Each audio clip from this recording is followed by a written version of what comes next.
It was just mainly sort of mothers of children who'd experienced racism, and everyone just piled into the meeting. I mean, absolutely and it was just horrendous because I couldn't believe, even though I knew we were a bunch of racist lunatics, that you would just be so violent to such a small group of helpless people.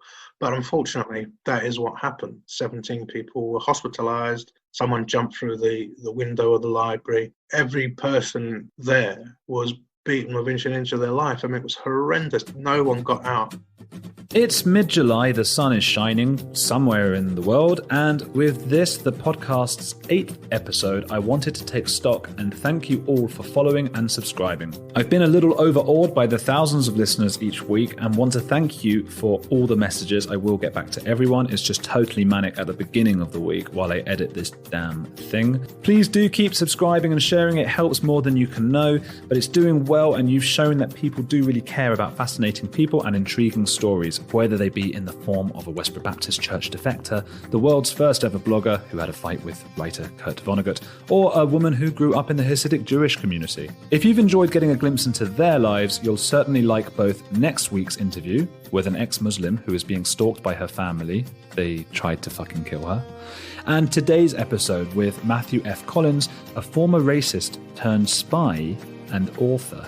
In 1993, he raided a town meeting in the Welling Library with the British National Party, not known to be very nice people. He and his fellow fascists severely beat up the attendees, which he recalls being mostly composed of women.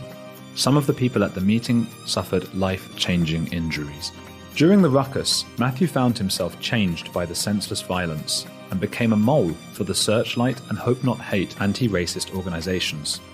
In 2018, it was in his role running the intelligence network and recruitment of far-right extremists for Hope Not Hate that he helped to prevent the assassination of British politician Rosie Cooper, an attempted murder that reminded the UK of Joe Cox, who was tragically killed 2 years earlier. Jack Renshaw, the babyface spokesman of terrorist group National Action, had bought a machete to carry out the murder and will serve at least 20 years in prison.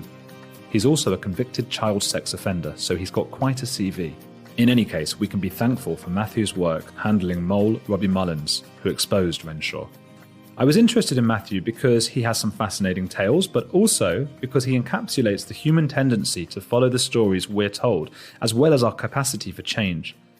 For a more detailed look at his life, read his books, Hate, My Life in the British Far Right, and Nazi Terrorist. I found him in a no-nonsense mood that also reflects how we're all beginning to feel after months of lockdown. Bad hair day. No, you look good. You've got lovely hair. Mm. Well, you've got hair. Well, yeah, my missus did it. Thought I was going to get to do hers, but she wasn't playing ball. Anyway, what are we talking about today? Usual shit. The usual shit, yeah. Do you do a lot of these interviews? Not really. Okay. I try not to. Okay. Is it hard to go through everything again? Not really. I just can't be bothered. Well, I'm glad you could be bothered for me. Yeah. If you had like a one-liner, what would you say? What's your story? I am an anti-fascist. The beginning of this journey began as a fascist, a racist and a fascist. I'm living my best life, as my grandmother would have said. Yeah. That's good. I think it seems from what I know, you have a lot to be proud of. Could you tell me a little about your childhood and how you grew up and how you got into becoming a racist? Yeah. Well, I grew up in Lee, which is in Lewisham, southeast London. Youngest of 4 brothers. My parents are Irish, but a council estate. Yeah. And my father left the home when I was 5, and my brothers and I grew up in our council home with our mother. We didn't have much. We were poor-ish, but we never went without. And I think I had a great deal of resentment about growing up without some things or access to some things. But the more I look back on my childhood, I was blessed with a lot of other things. We never went hungry. We had a very strict upbringing. The house was always warm. There was always food on the table. Always had clothes on our back. And the older you get, of course, you realize those are the most important things. Being young, as I was prone to bouts of anger. I think anger, disappointment, rage, and I viewed. I know that the common narrative is that everybody blames somebody else for falling into extremism. Certainly, if you want to, if you want to get paid by Prevent, or you want to get onto some gravy train, you have to automatically blame other people. But I don't blame other people. I took an instant dislike to people of colour, and I followed through on that till when I was in the school library. What few books they had on the subject of the extreme far right, I purloined. So I had a really good collection of books on the far right, and I read them all. I made a conscious decision at about 13 that I wanted to join the extreme far right. I wanted to join the National Front as it was then, or the BNP as I discovered. And that's what I wanted to do, and I've never blamed anybody else. I think you might be being hard on yourself a little bit, because I think the older I get as well, my views have changed a little bit. And I'm from a middle class background, and I had everything, everything I wanted, everything was fine.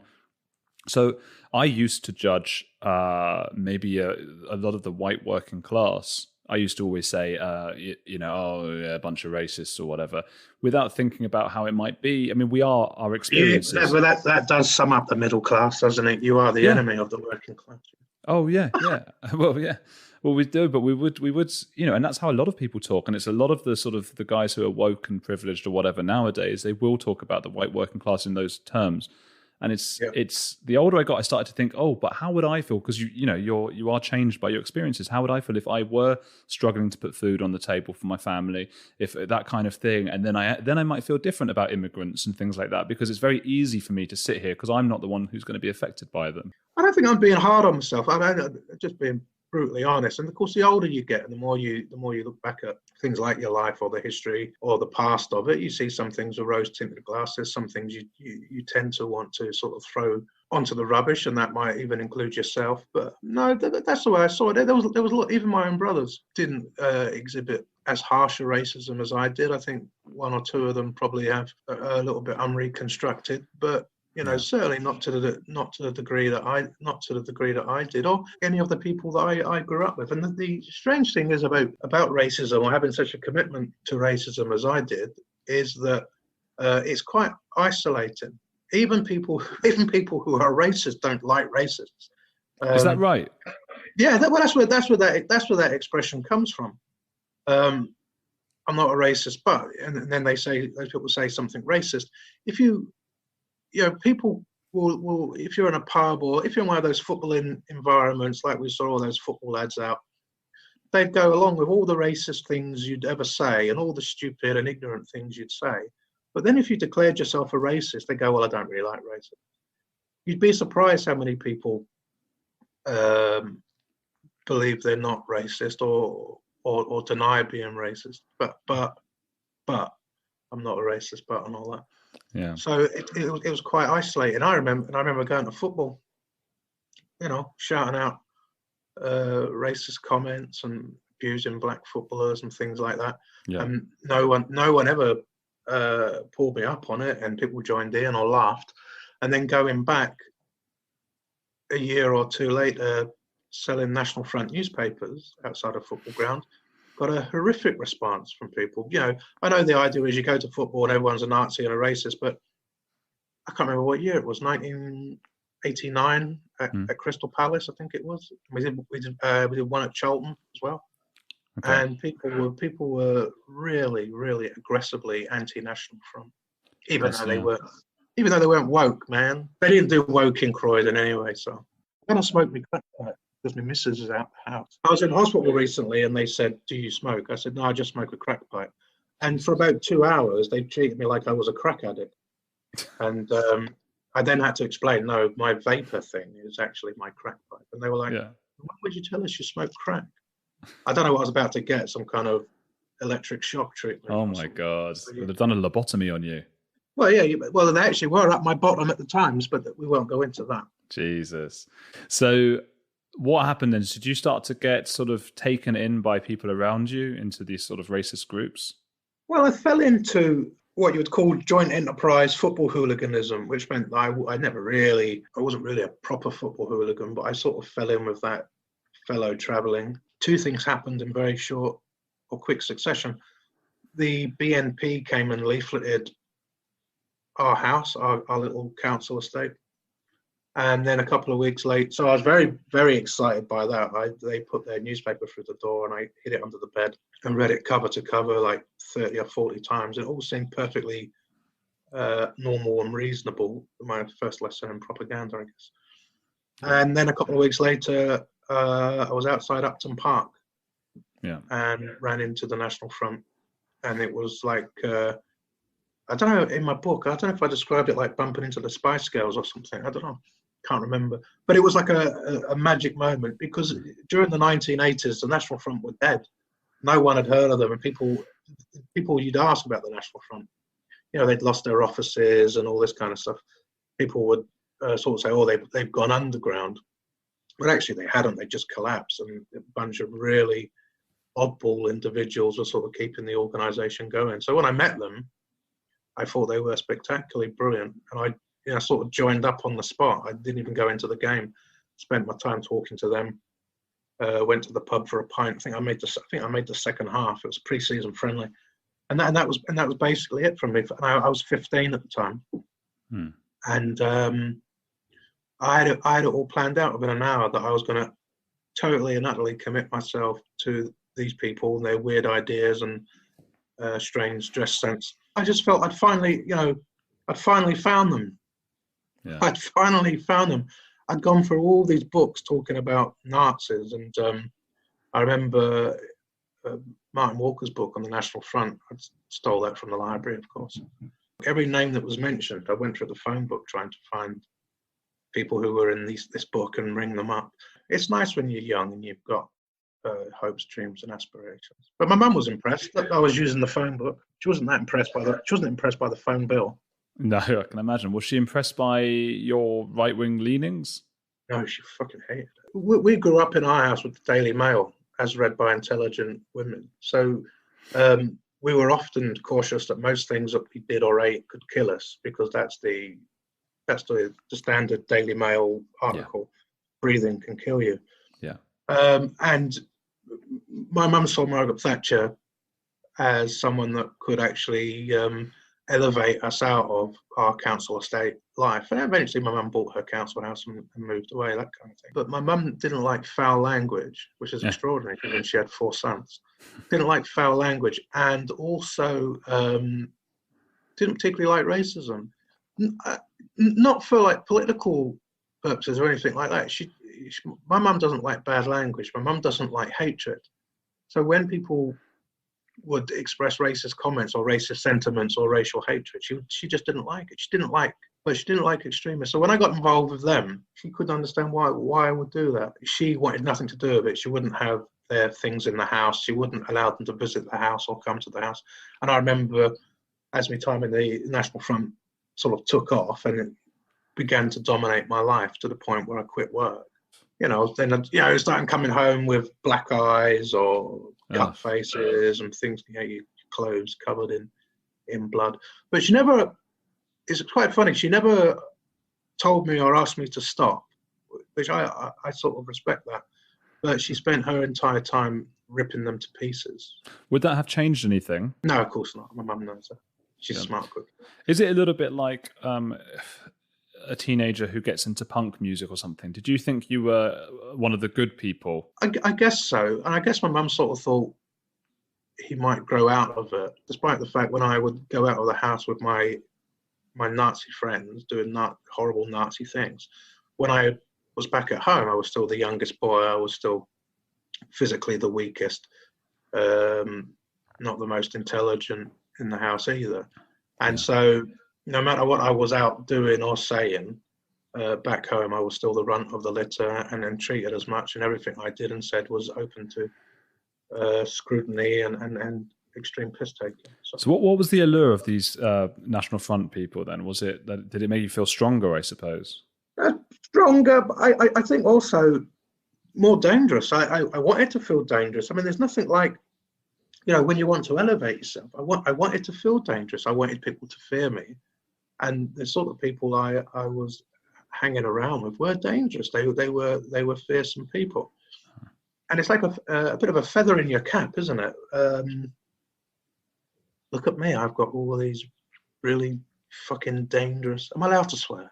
Yeah, I don't care. Yeah, go for it. Because listen, I've got a whole vocabulary of swear words. Yeah. Look at me. I've got all these really, really dangerous friends. These people, and I know people who can really do some damage and are capable of doing some, and willing and able to do damage. And I saw that as a feather. I saw that as a feather in my cap. Most people go and get photographed with pop stars or actors. I got photographed with a bunch of violent neo-Nazis. But did it feel like a gangster movie or something to you?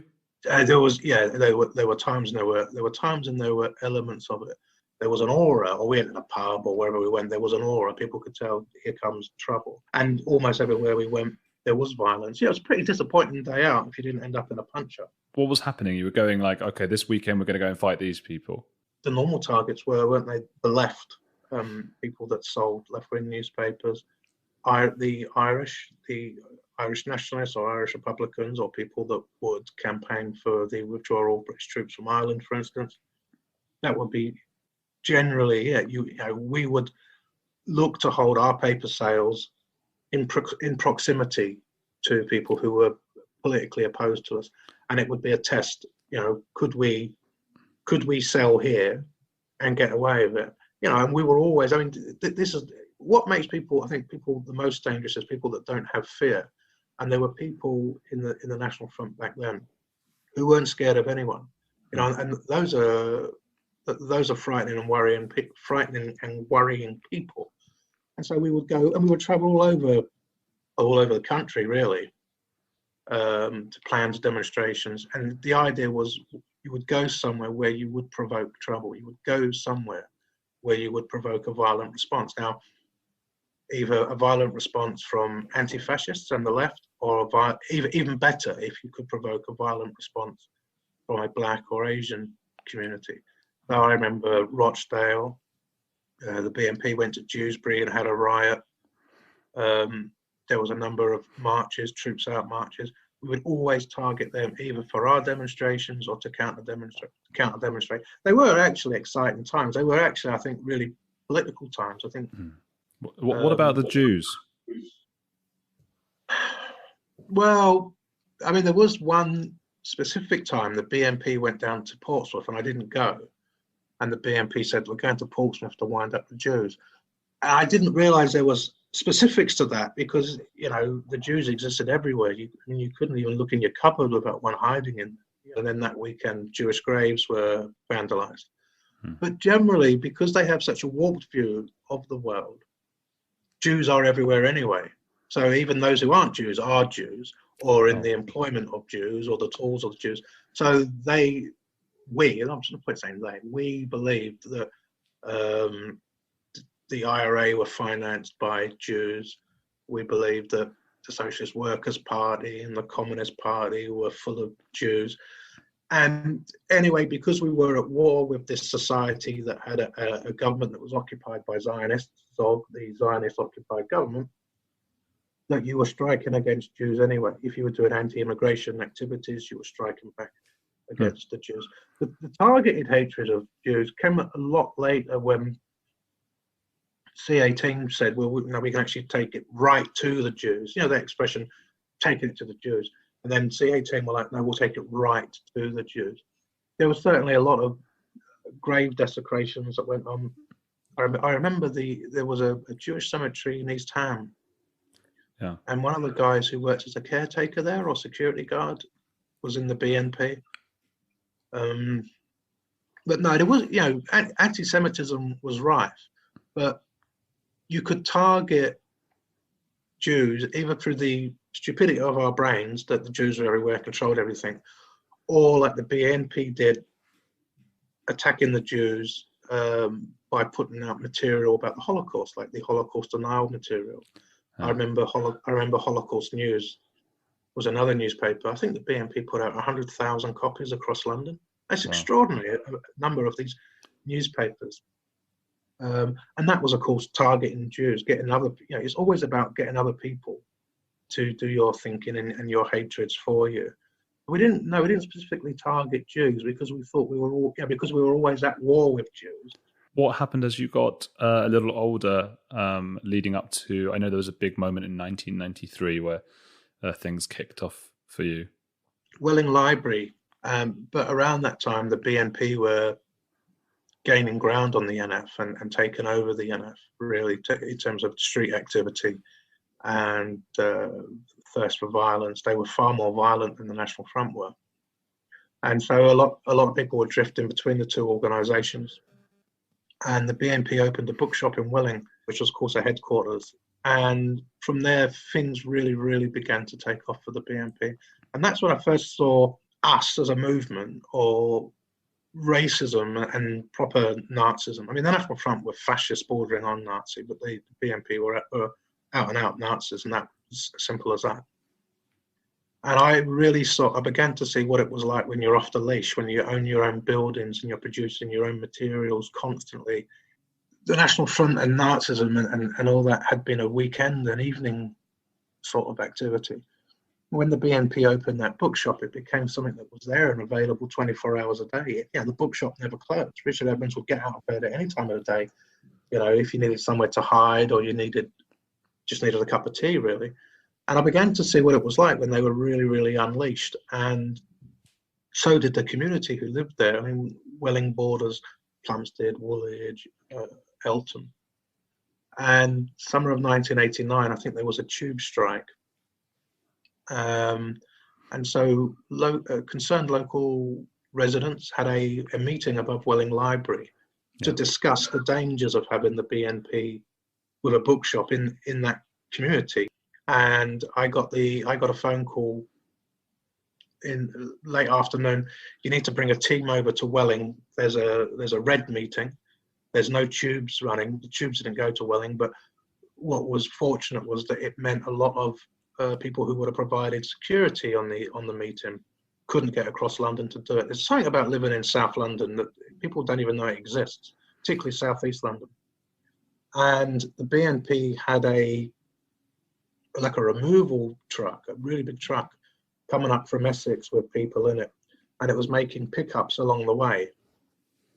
And so me and some colleagues from the National Front made our way over to Welling by bus, and about 40 of us met in the BNP bookshop, and just the instructions were given: we're going to go to the meeting and we're going to smash this meeting up. We're going to smash these reds, destroy them. And although I knew that some of the people in that meeting were horrific racists and they was all really, really violent, I somehow thought it was going to be like an equal and fair fight. But when we got to Welling Library, the meeting was mainly aged, or certainly older than me, almost completely female Asian audience. So I didn't think we was going to physically assault them. I thought we would have intimidated them, and punished them for coming into our territory. But what happened almost immediately, the caretaker came to the door and said, "Oh, sorry, you can't come in. There's a private meeting upstairs." He could see there was a huge, very huge number of people trying to get in. And he was told, "No, it's a public meeting and we're coming in." And they trampled his body. They pushed him to the ground and they stamped on him and they kicked his head in. And then another guy who was a councillor, a Labour councillor, came running down the stairs at us and then stopped in shock when he saw what was coming up the stairs. He was, Jeff Dixon was his name. He was violently assaulted. And then we got up these stairs and we went into where this meeting was being held. And that's when we sort of I drew a gasp of breath. Oh, there's no reds in here. There's just little old Asian women. What are reds? Is that communists? Reds is basically anyone who's not a fascist. So I know traditionally the Reds Under the Bed is about communists, but basically, Tony Blair was seen as a hardline Marxist. Anyone who wasn't with us was considered a Red. And of course, there were very, very committed Reds, like groups like Red Action and Anti-Fascist Action. But so there weren't really Reds in that room. It was just mainly sort of mothers of children who'd experienced racism in the community, who were concerned about the high level and high number of racist incidents. And I thought almost immediately, well, that will dominate this meeting, and we'll basically overpower the meeting by our sheer weight of numbers. But that didn't happen. What happened was someone stood up. I believe it was Dev Barra, who's an Indian man from, Kenyan Indian from Greenwich, Dev. He stood up to confront these blokes, and everyone just piled into the meeting. I mean, absolutely and it was just horrendous, because I couldn't believe, even though I knew we were a bunch of racist lunatics, that you would just be so violent to such a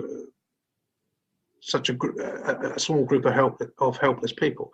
But unfortunately, that is what happened, and 17 people were hospitalized. Someone jumped through the window of the library. Every person there was beaten within an inch of their life. I mean, it was horrendous. No one got out without being a victim of violence. I believe the caretaker never worked again. So they, and I watched all this unfold and happen, and to the point where I just stood there in the middle of the room while all this violence was happening.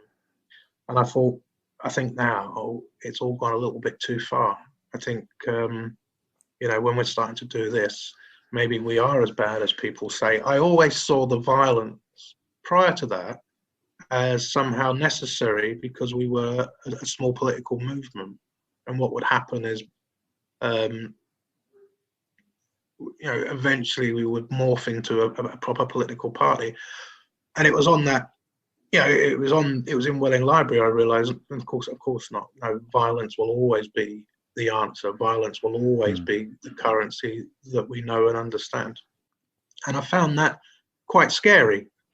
That night, I began to doubt the sincerity of the politics, that we were simply organisations that wanted to repatriate humanely, always say this, humanely repatriate people back to their land of ethnic origin. Started asking all the questions that I actually really knew the answer to. What happens if people don't want to go back to Africa? Because actually, as well, everyone's going back to Africa. It didn't matter where they were from. If they were from Plumstead, Portsmouth or Preston, they're going back to Africa. If their ethnic origin was Pakistan or Sri Lanka or Vietnam, they're going back to Africa.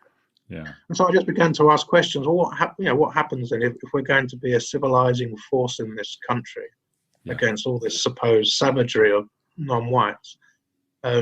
What happens if someone says, I was born here and doesn't want to go? Well, they're made to go. They either go willingly or they go facing the barrel of a gun. Seeing how indiscriminate it is up close and personal was a real jolt to me, and from that moment I fell out of love with the movement. I think they were saying they remember you being among the loudest and sort of most raucous in the library. I don't know. There was a lot of noise. What if your daughter disappeared? Your mother, your son? What if years have passed and you're no closer to finding them? When a person goes missing, their story doesn't stop there. Each week, Missing brings you stories of missing persons and justice, sourced from the case file of the nonprofit Private Investigations for the Missing. Listeners Say Missing is the most binge-worthy podcast of all time. Search Missing wherever you listen to podcasts. Missing, where mysteries have a mission. I've got an awesome true crime podcast I need to tell you about called Crawl Space, which is a show I love. Yes, I realize everyone recommends podcasts, but you're listening to me, and I'm telling you should be listening to Crawl Space too. Can't argue with that logic. The show covers a wide range of topics from unexplainable crimes to conspiracies and fringe culture, with weekly interviews with expert guests. And there are a ton of episodes you'll find interesting since you're a fan of this show. I'd recommend our listeners check out their recent episode about the real-life Frankenstein, or their interview with Catherine Jones, who is incarcerated at 13 years old. Also, I was on their podcast twice. So maybe start with those episodes. You'll like those. There's an episode for every true crime addict, though, no matter what you're into. The show covers stories of survival and deep fakes to synchronicities and cryptozoology. Tim, Lance, and Jenna, your weekly dose of the mysterious, harrowing, and bizarre. You can't go wrong with adding Crawl Space to your rotation. Just search for Crawl Space, True Crime and Mysteries on Apple Podcasts, Spotify, or wherever you listen to your podcasts. The following is a collect call from a person presumed nice until proven naughty. Santa Claus is locked up, and I'm going to get him out. My name's Richie Buck. I'm an amateur podcaster and investigator. If you like true crime, feelings of the holidays, and I ain't just talking about Christmas, and satire, well, Santa may be a criminal, just might be for you. Listen and subscribe now, wherever you get your podcasts. Ho, ho. I do remember when the doors to the library were kicked open. Richard Edmonds bellowed, "British National Party!" And then everyone just started screaming and shouting. But yeah, I guess I would have been. I had a very loud voice. Did you throw any punches? Yes, of course I did. Yes, of course I did. I've never denied that. But I did actually. I was one of the few to actually land a punch on a male. Not that that's particularly. There wasn't enough people in the library for everyone to have a go at them. You know, I mean, that's how I can't even begin to describe how fucking brutal it was. But did you hit any of the women? No, not thinking back about 19-year-old me or 17-year-old where I was, 1989. Not because I had at the time objections to it, because if you're told to do it in that, then you get in and do it. But just the opportunity for me didn't arise. I was fighting with someone at the door who was a bloke, and of course there's like 39 other people behind me. What does it feel like to land a punch on someone's face? Because it's something I've never known and probably will never know. What's the feel? Really? Yeah. No, I've never done. You're middle class. You must have played rugby at school, surely, or cricket. Yeah, well, that was more. You'd get sort of punched in the stomach. I did play rugby. You get your balls grabbed. Oh, that's nice. I should have given that a go. I got punched in the face a couple of times. But you never actually punched anyone? No. For some reason, it takes more courage, I think, when you've never done it, it takes more courage to throw a punch than it does to receive one. Absolutely. Well, it's not something you should put on your bucket list. It's not. If you're gonna punch someone, make sure they deserve it. And also, the other thing is always expect to get one back. Otherwise, you're just a fucking coward. What does it feel like to punch someone in the face? I haven't done it for a very long time. My kids had armed police at the school picking them up last year. I don't think the people at school want to hear about this. Jesus. So that would lead us into the next stage of your life then. Yes. So what came next? And the next day I went back to the BNP bookshop and they were raving about it. Just raving about it. Man, we smashed them. We absolutely fucking hell. 2 of our lads have been arrested. Let's all have a whip round. So we had to put money in for these 2 guys. Later in the week, the local paper came out and they cut it out and put it on the wall as a great victory. I just began to think, yep, they really are fucking dangerous, and they're a danger. They're a danger to themselves, and they're a danger to me. They're a danger to everyone. And I began to think how I could extricate myself from this. And it wasn't, I didn't become like an anti-racist. I didn't begin doubting that immigration was wrong, or that I began to doubt the quality of the people that were espousing these things. The people who have been my heroes and my comrades and stuff like that. I realized in that environment that when people were just sort of saying, he needs to be shot, he needs to be killed, he needs to be murdered, she needs to be strung up, that actually the reality is, yes, these people would actually do these things. They really, really would do these things. What underpins racism is violence. It underpins everything. It's fear, but it's also violence. How, like an animal responds to its fears is by growling and then attacking something it's scared of or it's worried of. And that I was just surrounded by people like this. And you see it in all organizations. Yeah. I'd always seen that somehow I held a moral high ground. Yeah. And I lost that when, we were stamping on people's bodies in a library in Welling. This is a really interesting point, though, because even you're saying that in that time you felt like you held the moral high ground. Absolutely. I mean, I see all over Twitter, Instagram, everywhere, friends of mine who put things like, anti-racism. Everyone has to be an anti-racist. I am an anti-racist. And it's, I think, like you said before, I think very few people consider themselves to be racist, even quite strong racists. And it feels like it's not enough to say I don't want to be a racist, because everybody has a different definition of what racism is. Yeah, well, it's like Stephen Lennon, Tommy Robinson, has continually said throughout his career that he's not racist. Yeah. Look at me, I've got black mates. He certainly, I don't think, as bad as I was, because he's also been a lot more careful about the way he talks about people. But he's not an anti-racist. It's not enough to say I'm not racist. You have to be against racism to eradicate racism. Yeah. You have to challenge it. I saw this absolute clown. One of my colleagues is reporting on standing in Leeds the other day with his National Front flags, and we're not racist.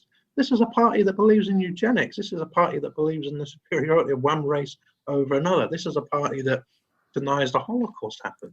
You're not racist? What, are you just guilty by association? So we have to be anti-fascist. We have to be anti-racist. We don't have to be woke. We don't have to be what? We don't have to be vegetarians. We don't, we don't have to modify our diets. We just have to treat people with decency and respect and try and understand people. Listen, I'm not going to become a vegan. No, nobody's asking you to. Quite right. Yeah, I am a vegetarian, but I can't forgo cheese. That's because you're middle class. Yeah, I love a bit of cheese. I made a reputation for myself, actually. Billy Bragg, wherever he plays on his rider, most pop stars get drugs and alcohol. I think he gets a bottle of wine and he gets some very, very nice cheese. That's what it's all about, isn't it? Well, the last time I went to one of his gigs, I stole all the cheese. He forgave me. Yeah. Yeah. How do you know Billy Bragg? Oh, long story. He wrote the foreword to my book. Did he write the foreword to my book? Yeah, he wrote the foreword to my book. I met Billy Bragg. We were filming Dead Man Walking. Right. In 2003, he had been targeted by Combat 18, and people on his website. Back in those days, he had a web forum, and he'd done a lot of work, a lot of anti-racist and anti-fascist work. And C18 went onto his web forum. Back in those days, it was very, very easy to identify and find someone, and they began targeting his supporters. That's how I ended up nicking Billy Bragg's cheese. Wow. And how did you end up, on another note, with Searchlight and Hope Not Hate? Eventually, these doubts about my colleague and doubts about my life increased. Back then, Searchlight was the sort of go-to people. They had a monthly magazine. Like the far right now are terrified that someone's passing information to Hope Not Hate. Back then, it was Searchlight. And I began passing information to them, and I did that for 3 years. I think I passed information to Search. How did it feel hanging out with your mates, and you're sort of waiting for them to say, we're going to go and beat someone up or whatever, and then you were going to go and dob them in, I guess? Well, the key is now. I mean, I tell people now who work for us who do this, you don't wait till after. You go out of your way to stop these things from happening. You don't, you're no good coming to us after there's been a vicious assault and telling us who did it. Part of your role is to stop that from happening. Be the voice of doubt. Well, let's not do that. If you have to stand around from at the pub instead, do that. We don't want people taking part in violence and coming back and telling us all about it. Part of the role of people that we have in the far right is to stop the violence. Right, but surely after 3 years and every meeting you're going, nah, guys, let's not do that. There must have been some suspicion. There was a lot of people who were saying that, so I obviously wasn't the only one. But no, the role of a mole is, of course, to help disrupt. So what would begin to happen was the planned or the activities. So we're going to turn up in Lewisham Shopping Centre on Saturday afternoon, because you always arrive unannounced, was to make sure that there was enough anti-fascists in Lewisham who could, first of all, stop the spread of hatred, but also to protect people there who might be victims of racism or violence. And that's the role of a mole, as well as identifying, of course, people who are engaged in violence, is also preventative. So, but of course, yes, there were further times when there was times when of course there was violence. And that was just that was the nature of it. You couldn't stop it. You couldn't stop it every time, but more often than not, again, was trying to convince them, let's not go involved in a punch up today. Let's go and deliver leaflets and make the revolution happen. I can't go into all of the ins and outs, obviously, of every detail of the apparatus that is used. But yeah, there's a great deal that is done, efforts that we put in to make sure the idea of diverting people away from violence happens, and it happens forcefully. And you, as a mole, when there is violence going on, do you stand to the side, or do people go like, "Oh, why isn't he getting involved?" In that period, a great deal of the violence, although the National Front and the BNP went looking for it, they were also themselves quite often the victim of violence, because they were very, very organised anti-fascists, like the Away team, who were based in London, Red Action, and AFA, who are based in Manchester, London, Glasgow. So quite often you would find yourself the victim of some quite extreme violence as well. I remember there was Kensington Library, where of course the League of St George met in 1991. I went to that meeting as a mole to pass information on what people said and what people were talking about. That meeting was attacked by Anti-Fascist Action, or Red Action, the Reds. It was a really bloody assault on the fascists inside the meeting hall.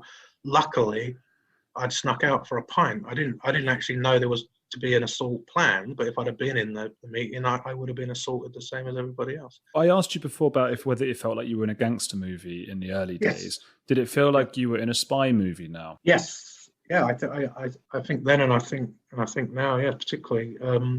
Yeah, I mean, some of it all has its place in history. I mean, some of it, yeah, it is learned, I guess, from spy tactics about where to drop things off, which signs to give. Always believe you are being watched, because often you are, more than you realise. At 12 o'clock, if you're in such a place, can you raise your right hand if there's this, or your left hand if that? Clandestine meetings in the middle of the night, handing envelopes in pubs to people. All that happened then, and all that happens now, and I guess it will always continue to happen. There's far more technology available now in running spies inside organisations. There's also more ways to get caught doing it. So I can't go into too many details, but yeah, we've done some pretty sexy things. Can you tell me anything? Well, yeah, we stopped an MP getting murdered, didn't we? Yeah, that's right. I was going to get on to that. That was sexy, yeah. How did that happen? After Jo Cox was murdered, National Action celebrated her murder and repeated the slogans of Tommy Mayer, her murderer. And at the time, I guess I was the lead person researching them, and then they were banned in December 2016. And I knew for a fact they hadn't stopped. They hadn't stopped recruiting, but they'd obliged by a lot of things. They'd handed in their flags, or they'd dumped their flags and stickers. They'd lost their PayPal account. Their website was closed, and all that. So they basically dropped their materials. It wasn't quite like the disarming of Northern Irish terror groups, but there was all these things. Drop your website, don't put your stickers out, stop recruiting. All that happened. But I just knew the nature of these people, because I spent so much time studying them, everything they said and did, that just wasn't going to happen. And it was just a question of biding time. And we had people who were often in the same orbit as National Action members. We didn't really have anyone who was really, really in National Action until Robbie Mullen made contact with us. And then everything fell into place, absolutely everything. And it was proved that, they were still going, they were still recruiting. Not only were they still going and recruiting, they'd opened a bloody office and a gym in Warrington, which is just between Manchester and Liverpool. Yeah. And for me, that was like a magnificent result, because we knew they were breaking the law by doing that. We knew they could face up to, I think it was 8 years in prison at the time. And so we had to cajole Robbie a little bit, because his whole thing was similar to me, I guess. More than 20 years before, he'd joined something and he'd believed in it. And it had given him openings and opportunities, social and otherwise, probably not economic, but social and otherwise. It had opened the bubble to him. He had concerns about immigration. He had concerns about grooming gangs, things like that. And he'd gone along to National Front events and hadn't really taken to them. And then he'd got involved in National Action. And then, the same as I had, he had a moment where he just realised that the only way these things can ever end is imprisonment and murder. They'd initially been this sort of whites-only group that was exciting, like a nasty Boy Scouts, and they liked upsetting Daily Mail readers by doing Nazi salutes, to suddenly he realised one day, oh, actually, I am in a terrorist group, and actually the people I'm surrounded by actually are wanting to kill, maim and murder. And we wanted Robbie to stay in National Action for a lot longer than he did, but unfortunately, sometime after he came to us, and we began this really painful process of mapping the group and how it was still active. Jack Renshaw went to them with his plot to murder his local MP, and so unfortunately, rather than this glorious kind of thing we could have had, where we did a lot of serious exclusives, but no one got hurt, what happened was that we had to make the decision to report this murder plot.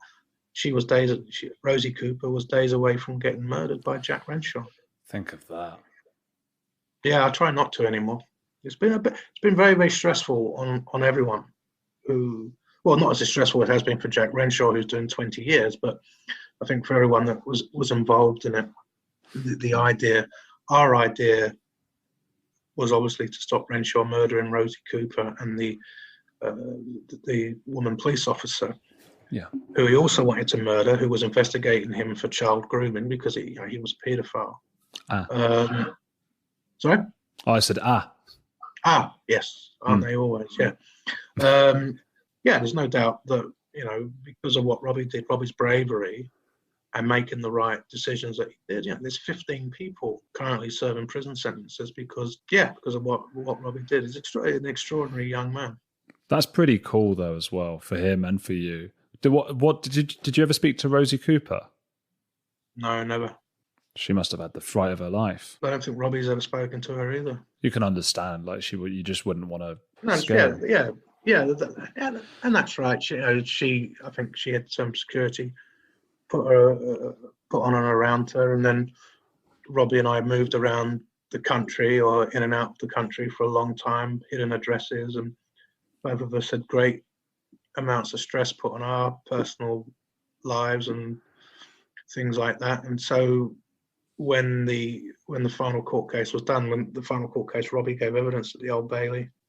He's gone off now to get on with a life, get on with doing the things that he should have been doing, for a guy in his 20s. Nowadays, what are you doing? What's your daily life? Where are you working? I work for Hope Not Hate now. I run the intelligence network, which means I'm responsible for the recruitment and conversion of far-right extremists. Some people will never want to come out of the far right, rather like I felt as a teenager. You can't ever, even if you change your mind and have a change of heart, you can't ever get out of this because I'm stuck with it.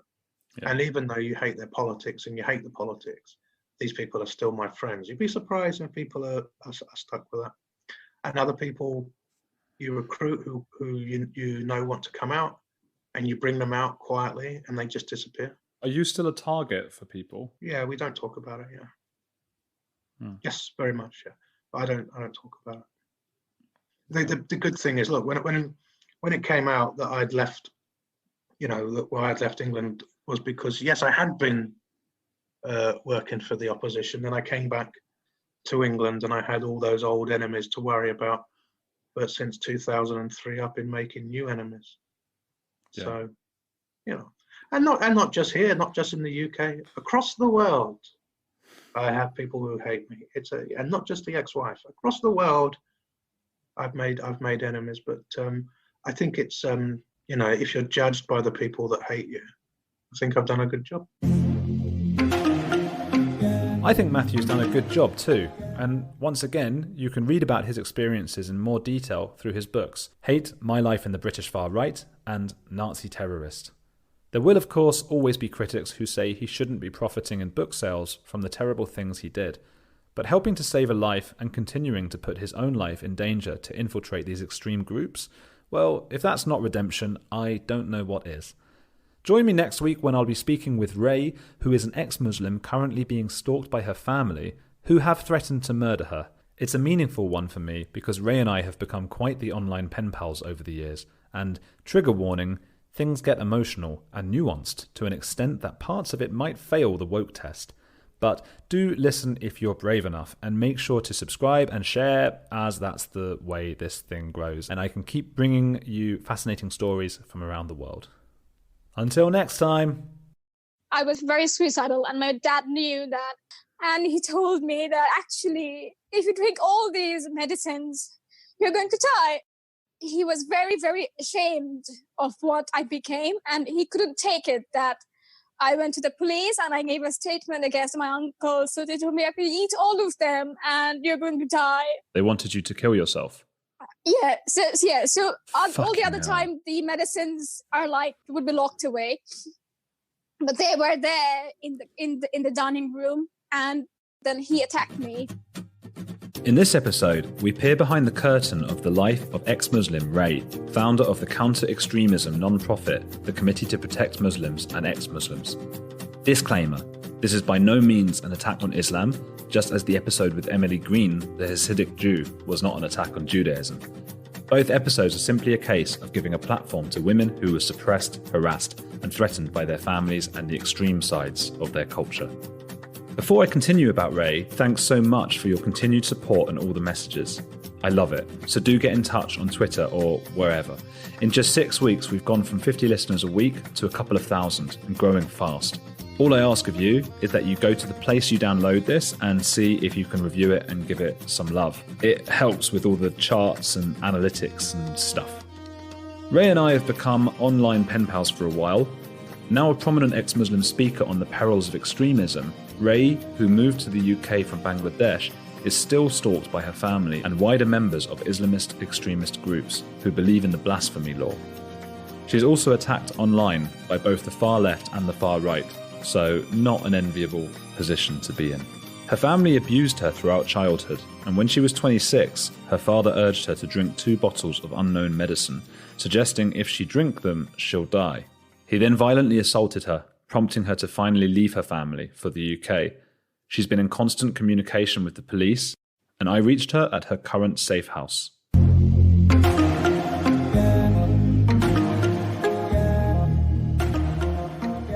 You're the only podcast I've agreed to do. So there were a couple of requests, and I was very worried about my own personal safety. No one's allowed to know where you are right now, is that right? Even though I don't tell anyone where I live, I still have the problem of getting stalked by people from the community that I've left. Do you have to make a whole new group of friends?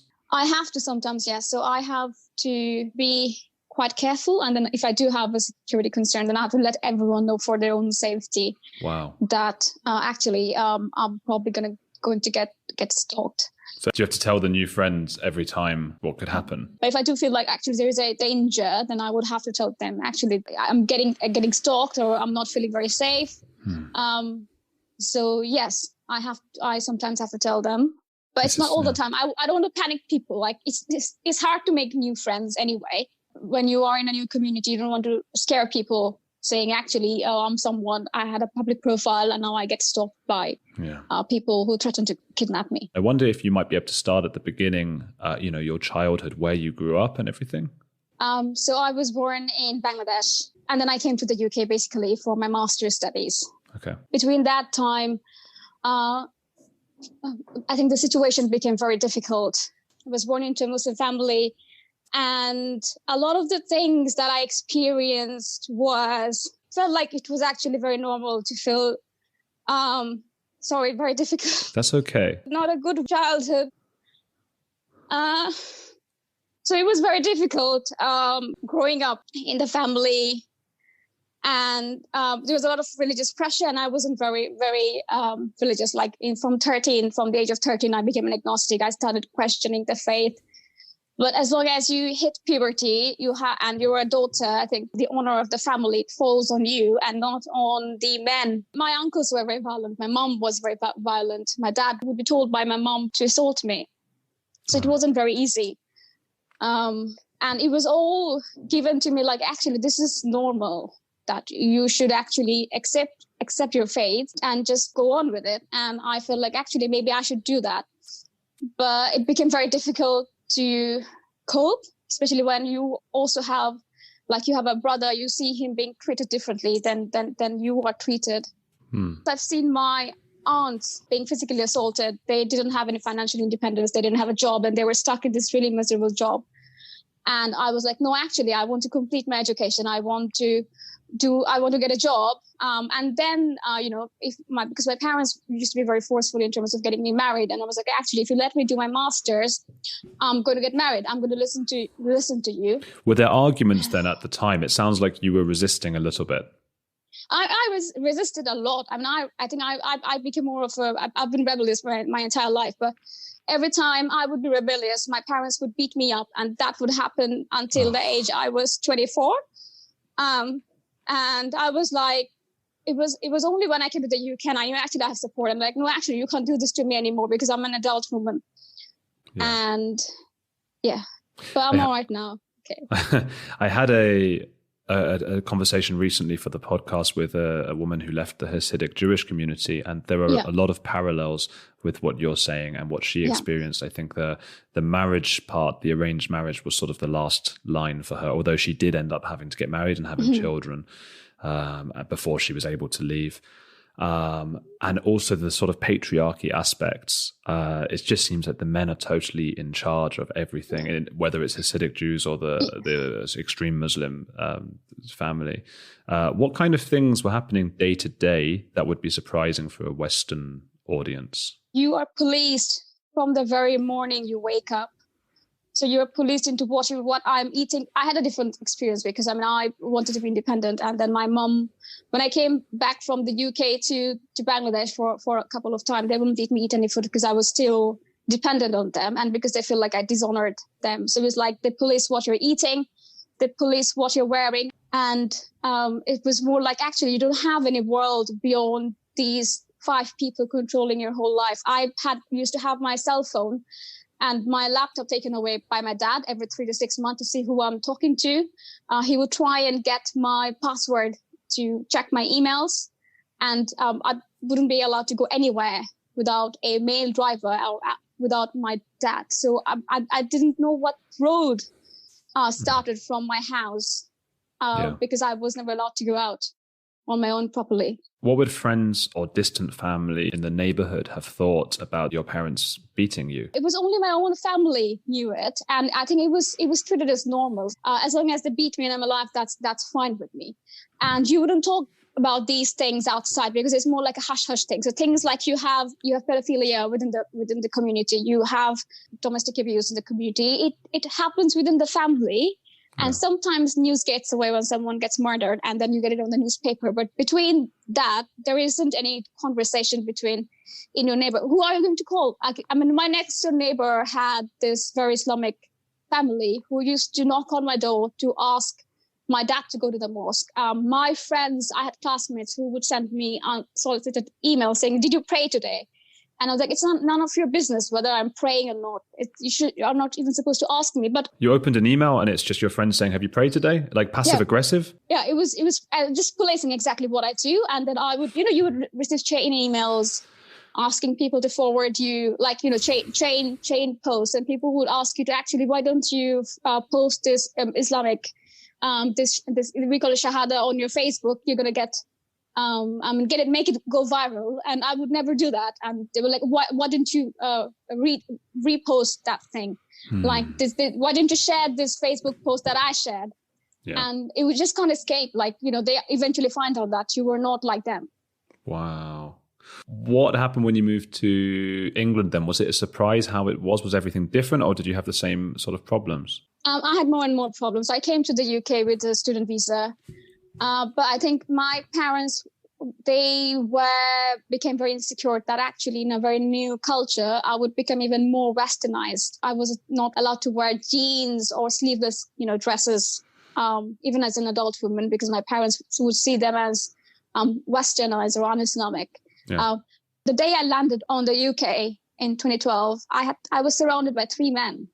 I wasn't allowed to go anywhere. I had my dad, my uncle, and my dad's best friend, checking me everywhere I went, from Tesco to dropping me to my campus hostel. I wasn't even allowed to have an off-campus accommodation, which would have been cheaper, because my parents thought that actually I might make male friends. I might live in a house where people live more Western life, and that would be an influence on me. When people saw you flanked by these cousins, 3 men, do you think they just saw they thought they were friends of yours? They thought that you were happy to be accompanied by these people. They wouldn't know that you're being sort of held hostage. No, it looks absolutely normal. I mean, they would look like they're part of my family, and I was like, also, I don't know anyone, and it was like, okay, I have three men surrounding me, and I was like, okay, this is how it goes. But then after my dad left, he paid my uncle to keep an eye on me, so I was not even allowed to get my own cell phone. I was given an iPhone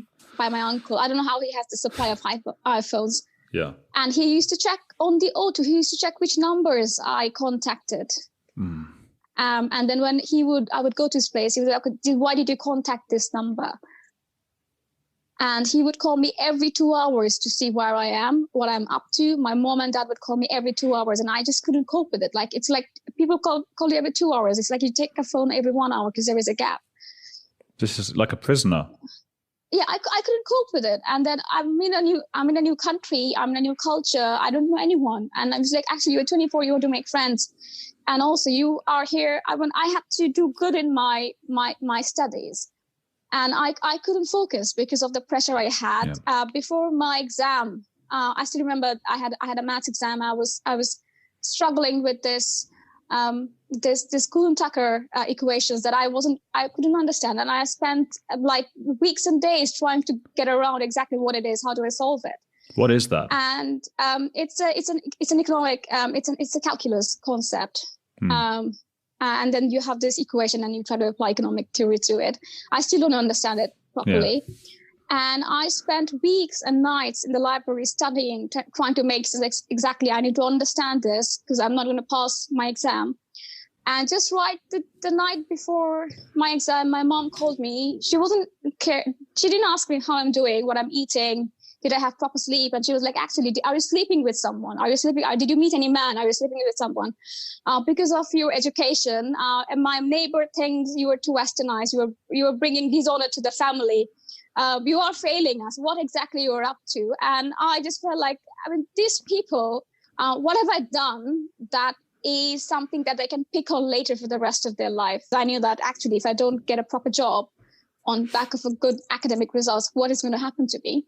Yeah. And my parents were the least bothered about these things. They just want to just get a degree, get a piece of paper that we can use when we marry you off, and then we don't care about anything else. Yeah. Did you do well? No, I didn't do well. I failed on my first math exam.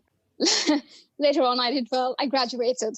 Oh, congratulations. Yeah. It sounds like you graduated under the most strenuous possible circumstances. So I think that in itself is a huge achievement. Thank you. Well, let me ask you, were your family, I'm just curious, were they quite wealthy for Bangladesh to be sending people back and forward to England? They were quite, so between the 90s and the late 2010, so my parents were more of a middle income family, but over time they became very well off, very well connected. The problem was that they were connecting with political people who have Islamic inclinations. So my mom worked for this war criminal, Nizami, who was tried in the international tribunal, and then he got the capital punishment. And my mom was this very massive loyalist, and she doesn't look like she wears a hijab, and she was working. She doesn't look like, you wouldn't identify her as an Islamist, but she would hold this really insidious views about anyone she doesn't like, particularly people like I used to have friends from. My best friend was a Hindu, and she wouldn't be allowed in the house. So it was just from the psychological. So that's how it was like. My mom would pray, would recite the Quran, but then she wouldn't wear the hijab. She would be very modestly dressed.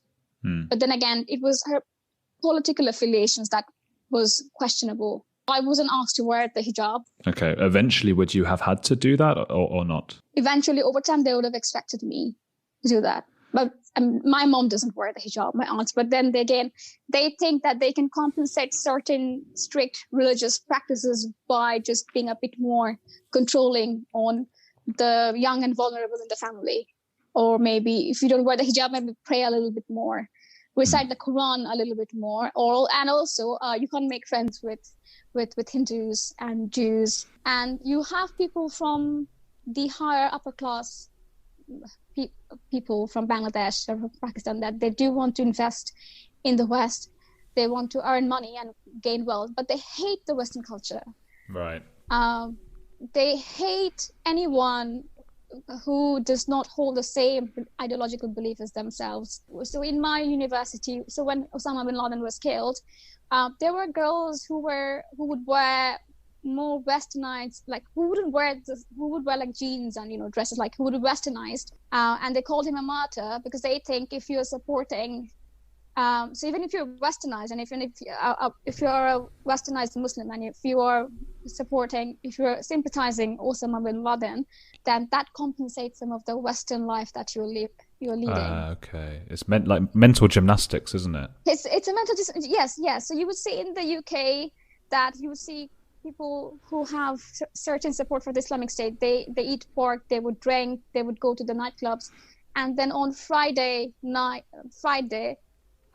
the next day, they would go to the mosque and they would pray very vigorously because they think all the sin is forgiven once you pray. Yeah. And once you go to Hajj, like do as much sin as you can commit as much sin as you want, as long as you go to the Hajj to Mecca and do a pilgrim, then all your previous history is erased and you start.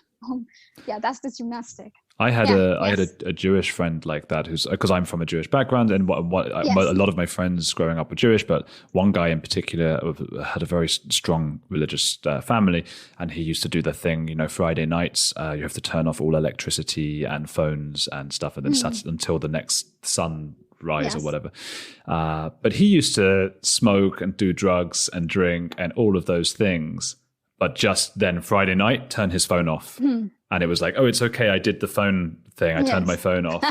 So it's just crazy, the cognitive bias and this almost obsessive compulsive disorder. That's what religion seems to be.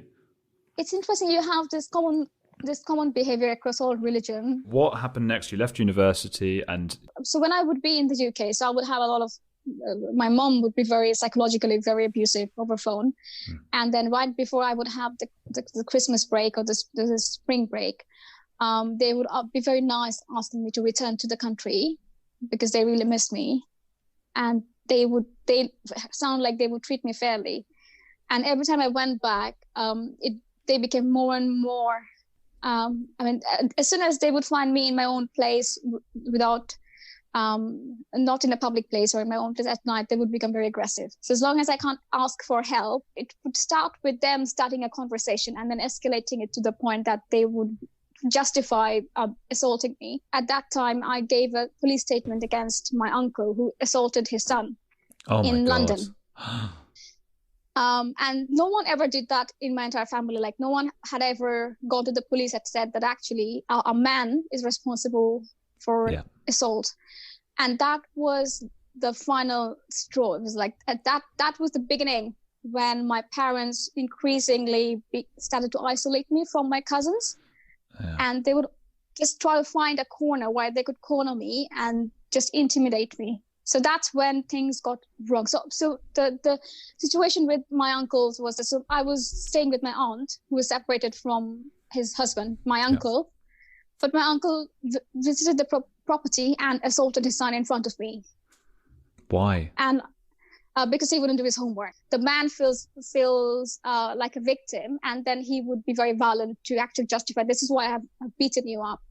And he was like, actually, I brought you to this world. I'm feeding you. I'm looking after you. Why aren't you doing your homework? And then he starts beating them. But what he did was he took the left leg of his son and then just bent it the other way. He was 8 years old. And I saw it. Like, you need to stop doing that to your son. But the next day, he called the police on his wife. And when the police came, and the police asked me questions about the previous night, because my aunt told them actually it was him who assaulted his son. I was present. Police asked me what happened, and I just told them this is what happened. Like, the son was assaulted in front of me, and he wasn't allowed to visit the property. But my parents found out that I've told the police, and since then it was like I was told that I'm too westernized. I don't know how to respect the elders in the family, but it was an escalation. And then in 2014, I was assaulted by my dad. I'm so sorry to hear that. I'm much stronger now. I'm not crying. Okay. That's the best part, because all the other time I'm very sad. Okay. So then I contacted the women's organization in Bangladesh. So my dad knows that he got a chase from that women's rights organization, and he felt very humiliated because he is a well-known personality in the country. He's well respected, and now there is this public. Yeah. Good. And then, to some extent it's good, but it does hurt because he also looked after me. Do you still love your parents? Sad. I'm not going to answer that. No, I'm not going to answer that. I don't think they deserve to know. So I contacted the victim support, and then they took me through this process of actually you shouldn't go back. Better apply for an asylum and rebuild your life from here. And then that's the starting point of the overall journey. But then I never expected. I felt like actually if I get educated and if I get a job, my family would respect me. But then halfway into my master's, I'm told that actually if you get a job and if you get a higher salary, you become a prostitute. My uncle told me that it's only girls who do not have a character, who are not faithful to their husband, only they get a high salaried job. Why should you go for? Oh my God! Why should you be have the ambition? Because you should get married. Because now that you have a master's degree, we can marry you off to a nicer man. Oh. And you just can't. I mean, if you're a woman, you can't. I couldn't tolerate this humiliation that these people don't see anything in me. They saw me like a baby making machine, and that they could just sell at a higher price if I had certain things to define me. For example, I had a master's degree, because it's like, people do want to get married to higher. There is a caste system that one talks about. Yeah. Did you feel a bit like property? Yes. Yeah, my mom told me, you are 26 and you still don't have an owner. Oh. And I wish I could record that, because this wasn't a joke. This was like a serious thing, that she does believe that because you're a man, you need an owner, you need a guardian, and you just can't be on your own without a man. Yeah. The following is a collect call from a person presumed nice until proven naughty. Santa Claus is locked up, and I'm going to get him out. My name's Richie Buck. I'm an amateur podcaster and investigator. If you like true crime, feelings of the holidays, and I ain't just talking about Christmas, and satire, well, Santa May Be a Criminal just might be for you. Listen and subscribe now wherever you get your podcasts. Ho, ho. 21-year-old UMass student Maura Murray disappeared after crashing her car on a hairpin turn in the White Mountains of New Hampshire. This is the mystery that sparked a cultural obsession. Missing Maura Murray is the definitive podcast on the case. Dig deep with hosts Tim Polari and Lance Riensierna as they parse fact from conspiracy and fight to gain closure. Search Missing Maura Murray wherever you listen to podcasts. And be warned, you too may become obsessed. Hi, everyone. This is Jillian with Court Junkie. Court Junkie is a true crime podcast that covers court cases and criminal trials using audio clips and interviews with people close to the cases. Court Junkie is available on Apple Podcasts and podcastone.com. You said you were a bit of a rebel growing up. Did the years at Warwick University make you even more, make your past seem even more unappealing? Or was it? Or were you just going to be like that anyway? Not really. I mean, so when I came to the UK, you were a first year postgrad student. You don't know anyone. You try to make friends. People would talk about traveling, going snorkeling, having a partner, doing all these things. They know driving, and I couldn't contribute to that conversation because I've never done any of these things. I didn't even know what snorkeling is. Yeah. When I was told, I went for snorkeling, and they would share all these pictures on social media. Was there any sense of your parents wanting you to have a good time and to enjoy yourself? Or is because if it's all just property, then there's never going to be... They were not like that. They would hate me going and meeting these people. They just expected me. I would do the classes. I would be back to my campus, to my room, and the library, and these three places. And they would call me every time to see actually if I've been there. And my mom and dad, they hated Facebook. At that time, I had a Facebook account. They didn't like technology because it was more of a Western invention. The minimum they could use is much better. They created fake accounts to see what I'm up to. Fucking hell. And then my mom, again, then she later on had her own account. She tried to add me, and then she would look for my friends' accounts and then see what pictures, if they could find me in any pictures. So if that was the level, they never had a Facebook account. They are not technologically very apt to use beyond Facebook. But then by the time I came to the UK, they learned how to have a social presence, so they could keep an eye on me. And they do this to this day. But now they found people to delegate that's talking to other people. The incidents I had last year was that I saw my mom. She came from the Bangladesh to the UK to find me. She doesn't have a UK driving license. So you need a person to transport her to my house from where she came. So she definitely had help. Wow. To find my property. It should be from her own community. And also there is a language barrier because they speak broken English. And they only talk in Bengali. So they can't do all these things without community help. Right. So that is where my fear is, that actually people, my family would go to get help, would be people who believe in the blasphemy law. And what does the blasphemy law entail? So basically it means that if you left under the Sharia law, if you have left Islam, you should get a couple of chances to recant what you've said. And if you don't do that, you should be stoned to death. So that's what my understanding is. And my dad, because he works at the government, he was very much desperate to get me into a Bangladeshi embassy where I think I wouldn't have been safe. And then he wanted me to land on the Bangladeshi airport. And I knew that the moment I do that, he would get me arrested. It seems like they're not trying to get you back as much as to punish you. How far do you think they would go? I don't know. I have no idea, Andrew. The only thing that is really traumatizing is they just don't stop. I mean, they tried to contact me directly, and I've never responded. And now they delegated my cousins to contact me, and they made it look like actually now my cousins have all the freedom that I really asked for, because they want to make it very appealing to get back for me to contact them. And I was warned by the Met Police in 2016 that actually you'll be contacted by your cousins. How did they know? I think they deal with a lot of honor violence cases, so they were aware. And also in 2006, there was a girl named Banaz who was murdered by her cousin and her dad in the UK. So I think they have that context. But it was it was very, very prophetic, because in 2016, they gave me a call and told me, oh, actually, you're going to get, your cousins will try to contact you. If your workplace and the places you go for socializing is on the website. Your parents will find out from your social media accounts, and they will try to contact them as well.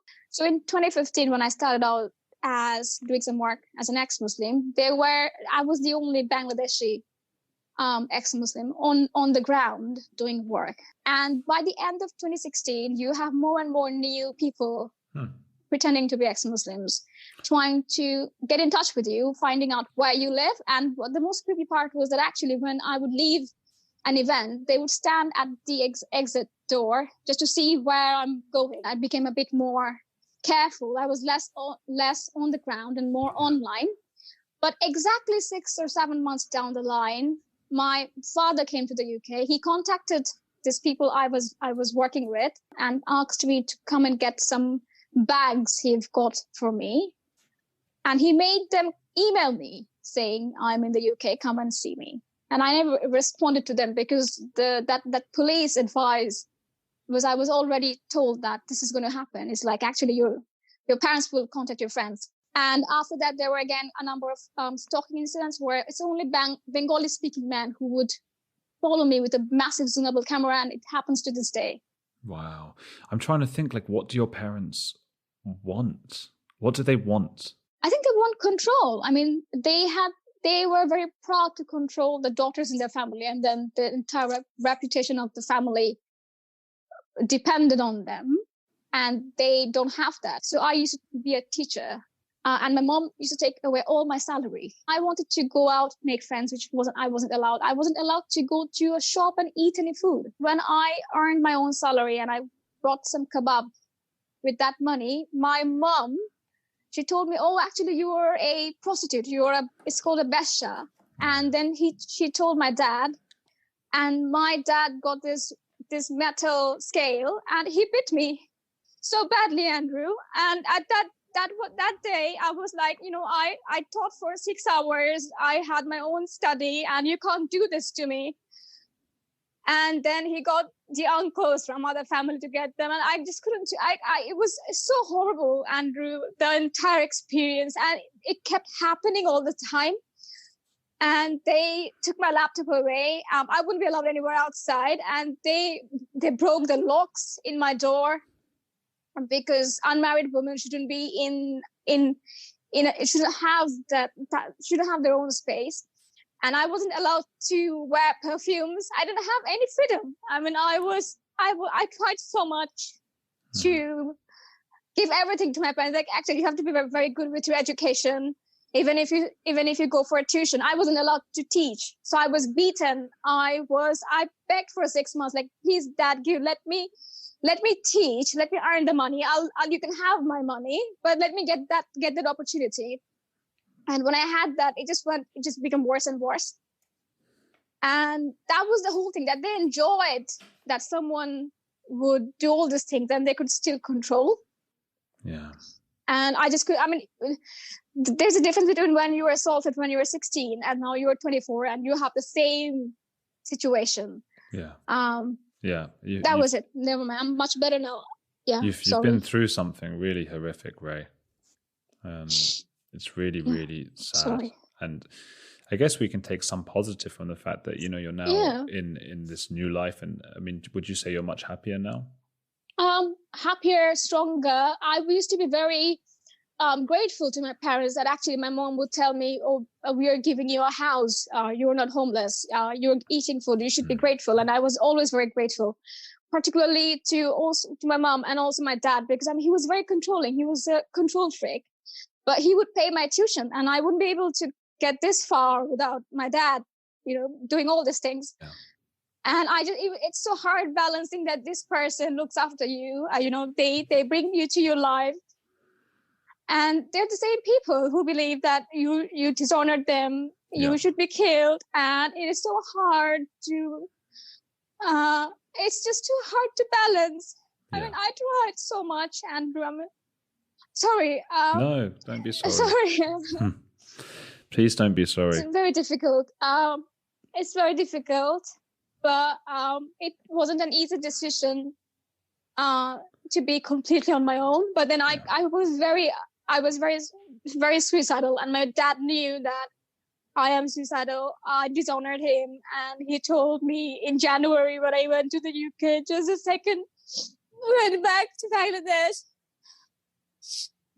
Just that it's not even 2 days. I was back, and he told me that actually, if you drink all these medicines, you're going to die. And I knew that he was very, very ashamed of what I became, and he couldn't take it that I went to the police and I gave a statement against my uncle. So they told me I could eat all of them and you're going to die. And it was so horrible. It was so painful to... They wanted you to kill yourself. Yeah. So fucking hell. They were there in the dining room. And when I didn't give in to that, and it was just in April that this all began, and then he attacked me. I received a lot of threats from Islamists.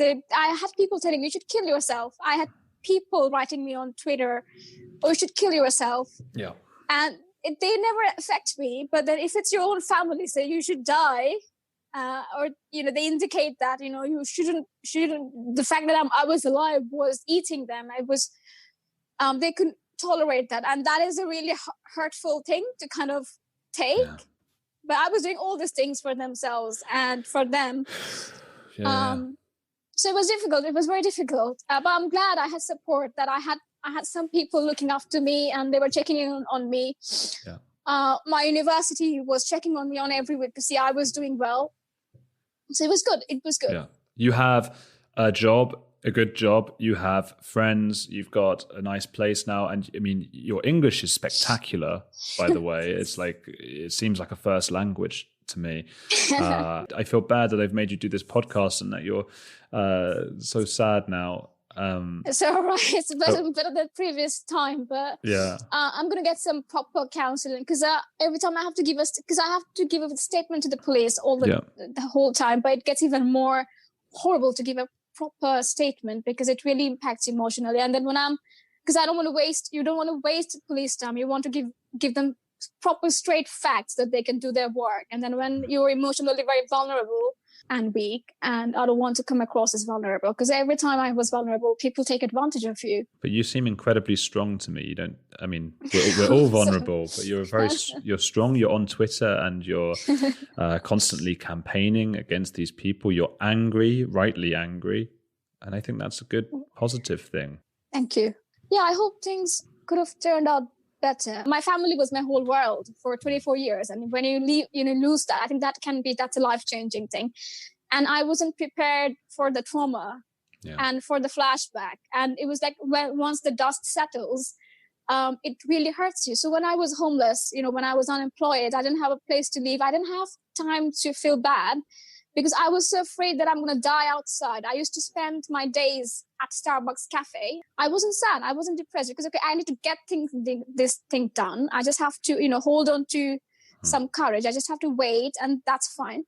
And then it was when I, started rebuilding my life. I got a refuge. I was in a homeless refuge.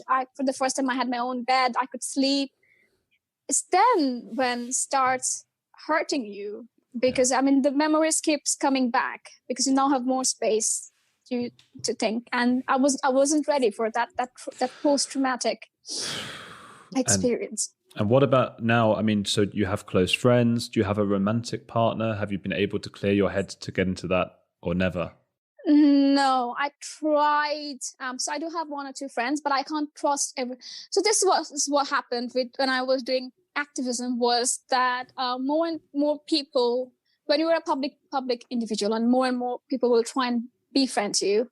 I'm very open to talking to people, but there was the safety aspect because I had a warning from the police saying actually you're going to have stalkers and people from Bangladesh trying to find out more about your personal life. I became more careful, and then very unfortunately after the ex-Muslim because campaign, which I helped initiate because the idea came from me, it was hijacked by the far right, and then there were people from the far left. So when you are an ex-Muslim and you don't participate in polar conversation, you become a target, and it became difficult for me to make friends because I was invited to give a talk to this very nice lady approached me to give a talk. And then later on, I discovered, actually, she has linked to the far right.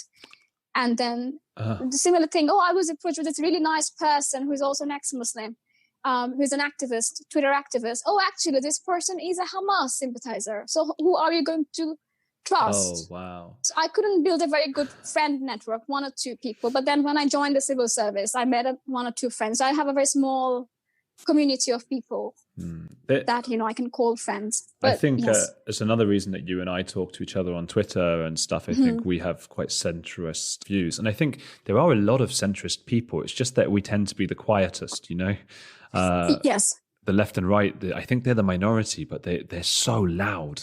I agree. I think they get amplified by the media. I mean, you see someone like, I don't want to tell her name, this girl from Novara Media who is a communist. And a Hamas sympathizer, a Corbyn supporter, an absolute clown, and she would get a good platform compared to someone like you. Like the woman on the Canary, the Canary newspaper. Yes. I can't remember her name. She's horrible. Yes, yeah. She talks about the girl with the short hair. This woman. Yes. They're just everyone on the left and right, even those that are listening to this podcast. Your story contradicts their views of the world. It contradicts the left-wing view that everyone is wonderful all the time, and it also contradicts the right-wing view, like all Muslims are terrible or whatever. You're a nice, normal person with a difficult, complex story. Yeah, right? This is a problem with the far left and the far right. Is they think everything is black and white. Yeah. So they see all people from the Muslim people as victims. They need help. They need to be rescued. And then when they saw someone like me being, very straight talking, actually, you don't need to help me. I can help myself. Just, help me deal with actually real life problems.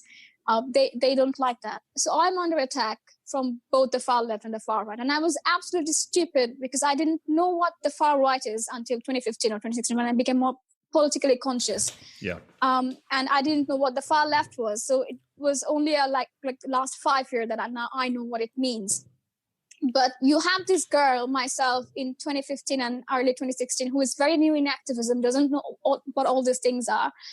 And then by the time she figures them out, now she's a target by both groups. And the common denominator is when you don't participate in anti-Semitism, you become a target. I don't know what the problem with the UK is, but this is exactly what happens, is that actually I denounce the far right neo-Nazi, anti-Semitism. And I also criticize ex-Muslims who are Hamas sympathizers. Yeah. These people, they pick up people who are critics of Islamism and who have a Jewish link, have a Jewish heritage. Maybe one parent was Jewish, maybe their partner is Jewish, and they target them. And then they just have this big Twitter army to attack them.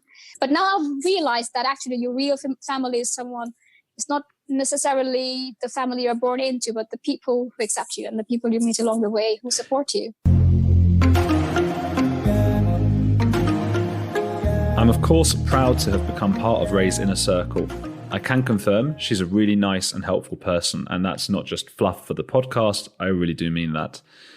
I found her experience with her family hard to listen to, as I'm sure it was for you all as well. It puts into perspective the silly arguments we have with our own families, the time we hated a parent for not attending a ballet session or whatever it might be.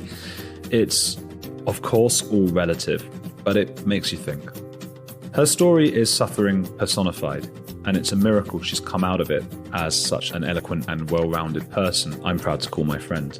Do subscribe to make sure you don't miss next week's podcast with Helen Pluckrose, an anti-woke scholar who made a bunch of fake social grievance studies to see if she could get them published. These included the theory that dogs engage in rape culture, that men can cure their transphobia by inserting dildos up their back passages, and that Mein Kampf be translated with feminist language. Spoiler alert, they were indeed published. So if you want to hear from her, subscribe by clicking that little plus button and leaving a little review if you want. And I'll see you next week. You have the absolute right to believe this, to express this, and to apply it to your life. You do not have the right to insist I believe it too. Is it authoritarian, would you say? Yes, it's a kind of thought control. I mean, an employer at the moment, of course, we they would have absolute right to say you must not say racist things or discriminate by race when you are at work. They should not have the right to say you need to believe in invisible systems of power known as whiteness and your own socialized racism into this system. That's not something that they have the right to insist people believe.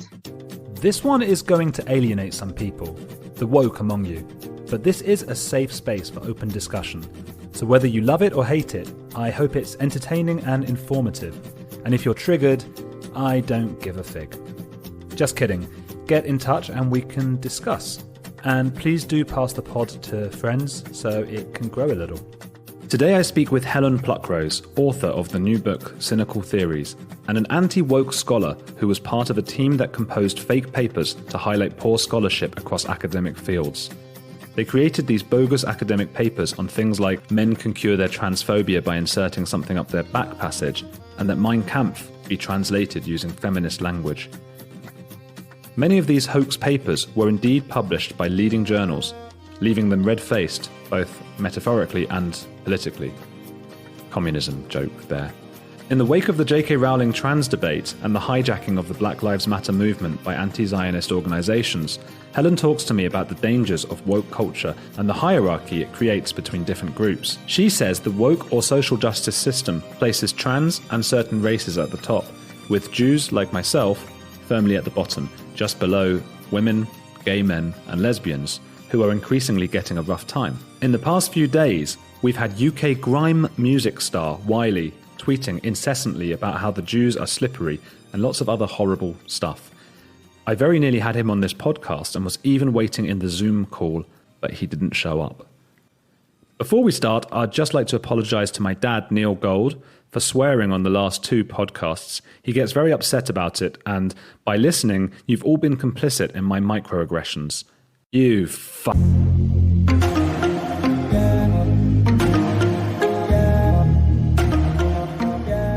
Why do I feel so angry when I look at my Instagram feed? Are you getting a lot of critical social justice ideas in there? Yeah, I am. Yeah, and I think this has got a bigger sort of public pull than I think a lot of more reasonable people on the left are willing to admit. They tend to say, oh, it's just a few mad activists, it's a few bad papers, but this really is quite a culturally dominant ideology now, and I think we can't keep letting them tell us it's not. Where does it come from? That comes from the spirit of the new left, of the sort of 60s and 70s left-wing activists. We've got this radical activist spirit which has united with these fairly aimless postmodern ideas to create a user-friendly and quite simple form of activism. What I had recently, so a friend of mine who's very woke on Twitter, they liked my podcast and they said, oh, why aren't you getting given your own show on BBC and all of that? And I said, well, the issue is, at the moment, I've been told anyway by producers that they, being white and male makes it very hard to put me as like an on-screen presenter. And this person then said to me, well, you sound a bit racist.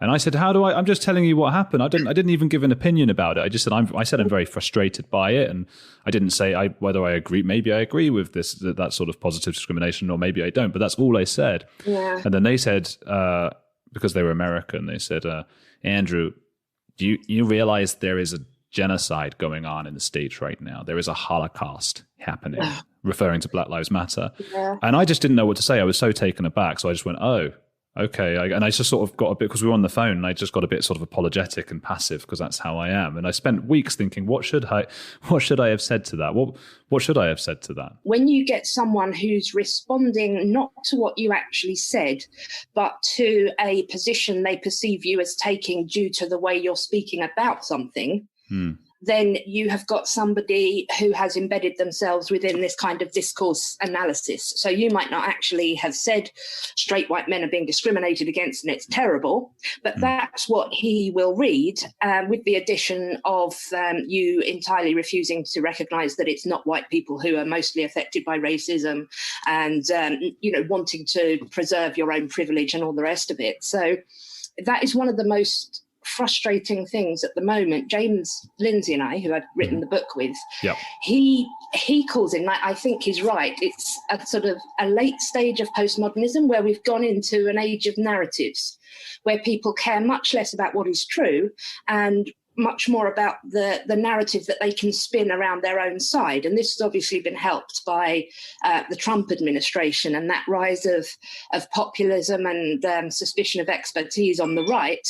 But it's also driven and explicitly justified by the postmodern ideas on the left. So for people who, presumably like you, definitely like me, who want other people to respond to what they're actually saying and not what discourses of power they perceive you to be speaking into, it's extremely frustrating. So many presumptions, aren't there? Do you think it also, just my own theory, just, completely anecdotal because I don't have any, but is it wrapped around this idea of everybody wanting to be the hero of their own story, the way our brains work? We want to become the hero. So this particular person I'm talking about, hasn't achieved as much as they wanted to, but they're able to create a story in their minds where they're a hero fighting for something, and the person talking to them very quickly becomes the villain. I think there's that element going on. I think this is much more, though, to do with wanting to have a place within an ethical framework, wanting things to be simpler. We're in the middle of something that really is quite messy at the moment, and then we've got social media, which is just sort of throwing up all kinds of different ideas all at the same time. So these social justice ideas are really deceptively simple, and they serve a lot of the same social and psychological needs as religious faith does, because it gives you a way to understand the world. It gives you a concept of yourself as someone who is a sinner, but has recognized that and is trying to do better. There's a great sense of worth in that feeling. Yeah, piousness. Yes, exactly. And I think that's what we're seeing. Is it piety or piousness? I think either would work. Oh. Yes, I do think there's a religious type of social and psychological thing going on. And I'm not saying that to kind of diminish it, to say, well, religion is unevidenced, so it's nonsense, and this is exactly the same kind of thing, so we can dismiss it. I think we need to actually pay attention to social and psychological needs that humans have. And I think social justice ideas are serving them in the same way that religions serve them. I think the argument often from sort of my side might be, oh, look at communist, whatever. Is there any real dangers that can come from this kind of social justice and wokeness? I think there certainly is. I don't think it's communism. A lot of the people who are leading this movement at the moment are really quite wealthy and in elite universities. They're not at all concerned with having a revolution that will give the proletariat the control of the means of production. I used to think social justice, postmodern ideas couldn't really become totalitarian because they're so fragmented and contradictory. But what we've seen happen in the last year is a hierarchy form of marginalized identities. Right. So Jews have really been kicked out almost entirely. Women are no longer seen as an oppressed class on their own. We've got the white women tier, the Karen phenomenon. Yes. Gay men have failed to be consistently woke, so they are also... I noticed that, yeah. Yeah, lesbians are suspected of being TERFs, and so they have to do a lot of pro-trans identity talking if they want to be considered there at all. So at the moment, what we are seeing with the whole sort of stack of marginalised identities is two, which are currently emerging at the top of the pile, and that's race and gender identity. So at the moment, we've got the trans activists who are very much dominant. You can be cancelled very easily for doing something that's transphobic. And we've got the critical race theorists, a particular kind of critical race theorists, those focused on microaggressions, safe spaces, discourses, attitudes, bias. Yeah. So these are uncomfortably coexisting at the moment. But I think what we're going to see I think we're starting to see it now, is that the race issue is going to win out. And I think that there'll be some talk, Black trans women the most marginalized people of all, and we should just support and listen to them at all times. But really, the whole racial element of identity is going to win out. And this, I think, is because it's coming from America, because America needs to have a reckoning about its racial history in a different sense than we do. Our history, of course, has got much more of an issue of colonialism, but the people that the UK, the Brits have exploited are generally not in the same country. So in America, there's a really volatile situation, which I think the critical race theory is clearly exacerbating it and making it a lot worse at the moment. But it sounds like it's a fashion thing. If you look at the statistics of who the main activists, the white fragility, white privilege, we are looking very much at rich, middle-aged white women. And we look at who is supporting them. There are a lot more white people who believe fully in the social justice conception of the world than there are Black Americans. It's quite interesting because on the far right, where you've got the genuinely racist ideas, and the far left, where you've got these quite dubious anti-racist ideas, they're both dominated by white people.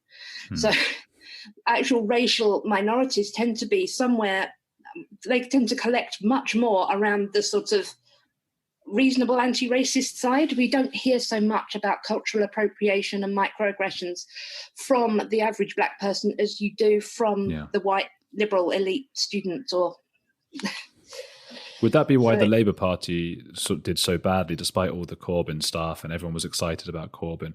Was it that their issues around their focus on trans and Palestine didn't really appeal to the working class voter? I think that's certainly a large element of it. I mean, James and I, we've written this about, him about the Democrats and me about Labour, that this isn't the way to, this isn't the focus. The left should be focused on the working class, even if a lot of them are straight white men. But I don't think we can tell too much from the last election, because so much of it seems to have been dominated by Brexit, which is obviously a different issue altogether. That doesn't map neatly onto any sort of social justice ideas at all. That's true. That's true. You are the editor of, is it Aereo or Aereo? Aereo. Aereo. What does Aereo mean?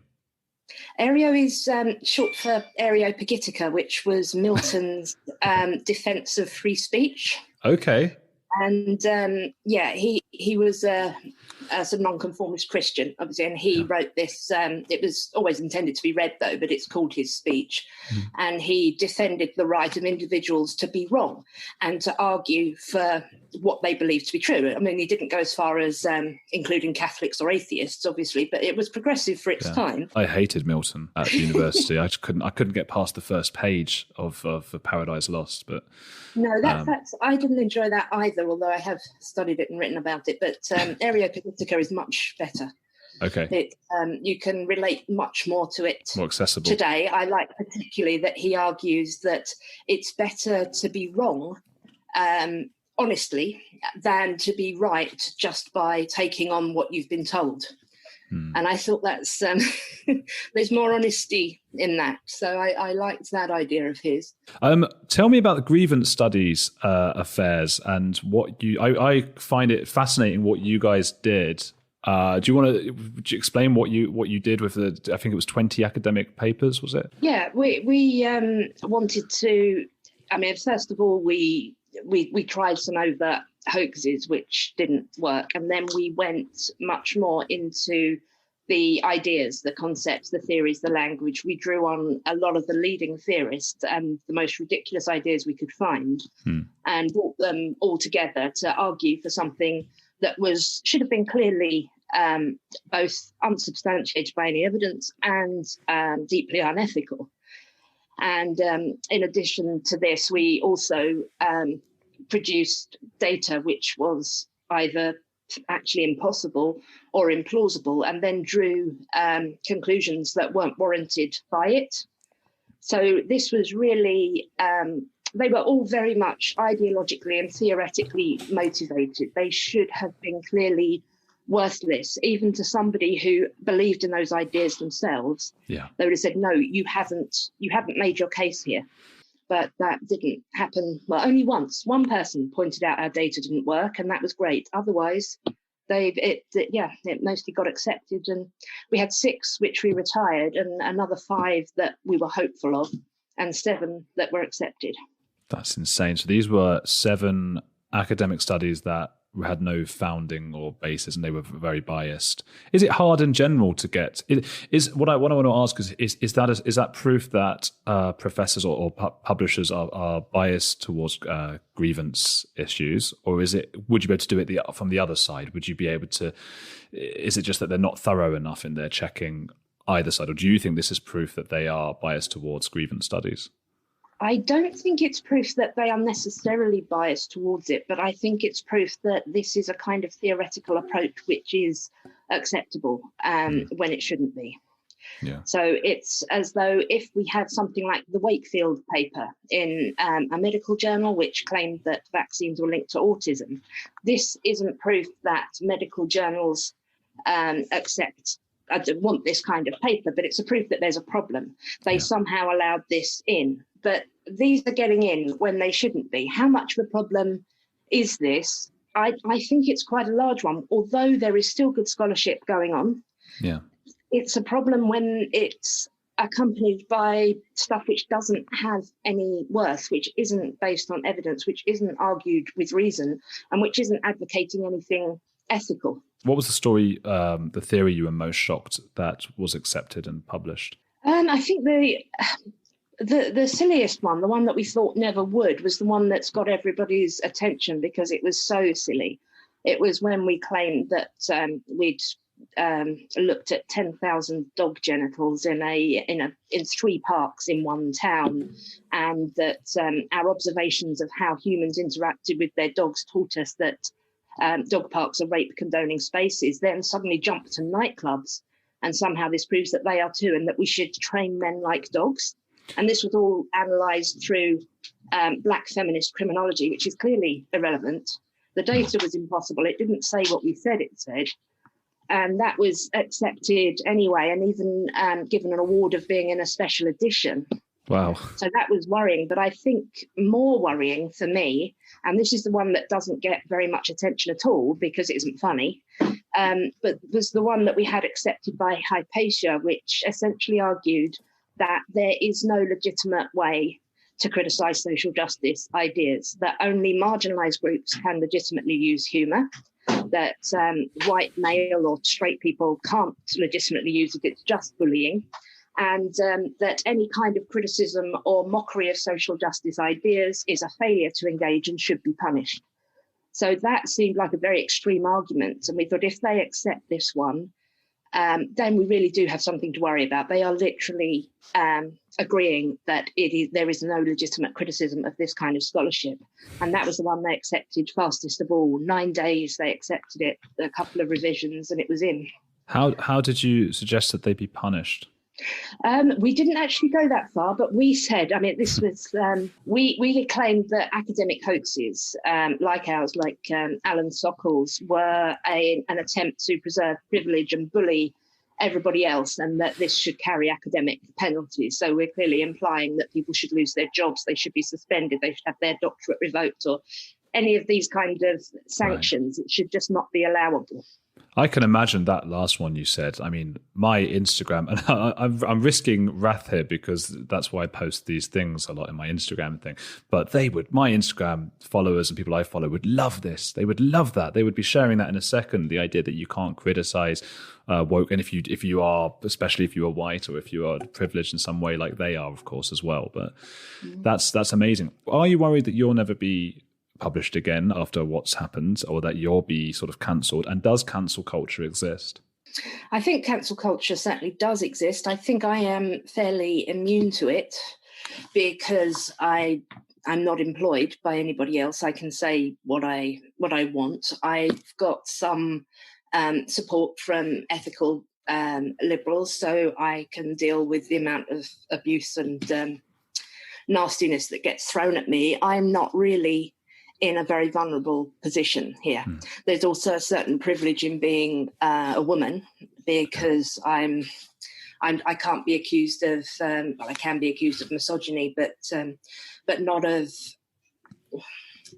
there's a limit to the number of false accusations that can be made about me. So I have a little bit more strength to come from than men do. But cancel culture is certainly true. I've had to set up a Discord server now because the number of emails that I was getting, there were dozens coming into me every day, hundreds of DMs a day from people saying, I've got to affirm these social justice beliefs at work or I'm going to get fired. There's new training courses in which people are expected to read certain very ideologically motivated texts. I mean, Robin DiAngelo is key among these. You might know her book, White Fragility, sold out. Okay, yeah. To accept DiAngelo's idea, you have to confess to being racist. You have to acknowledge it. You have to commit to trying to do better.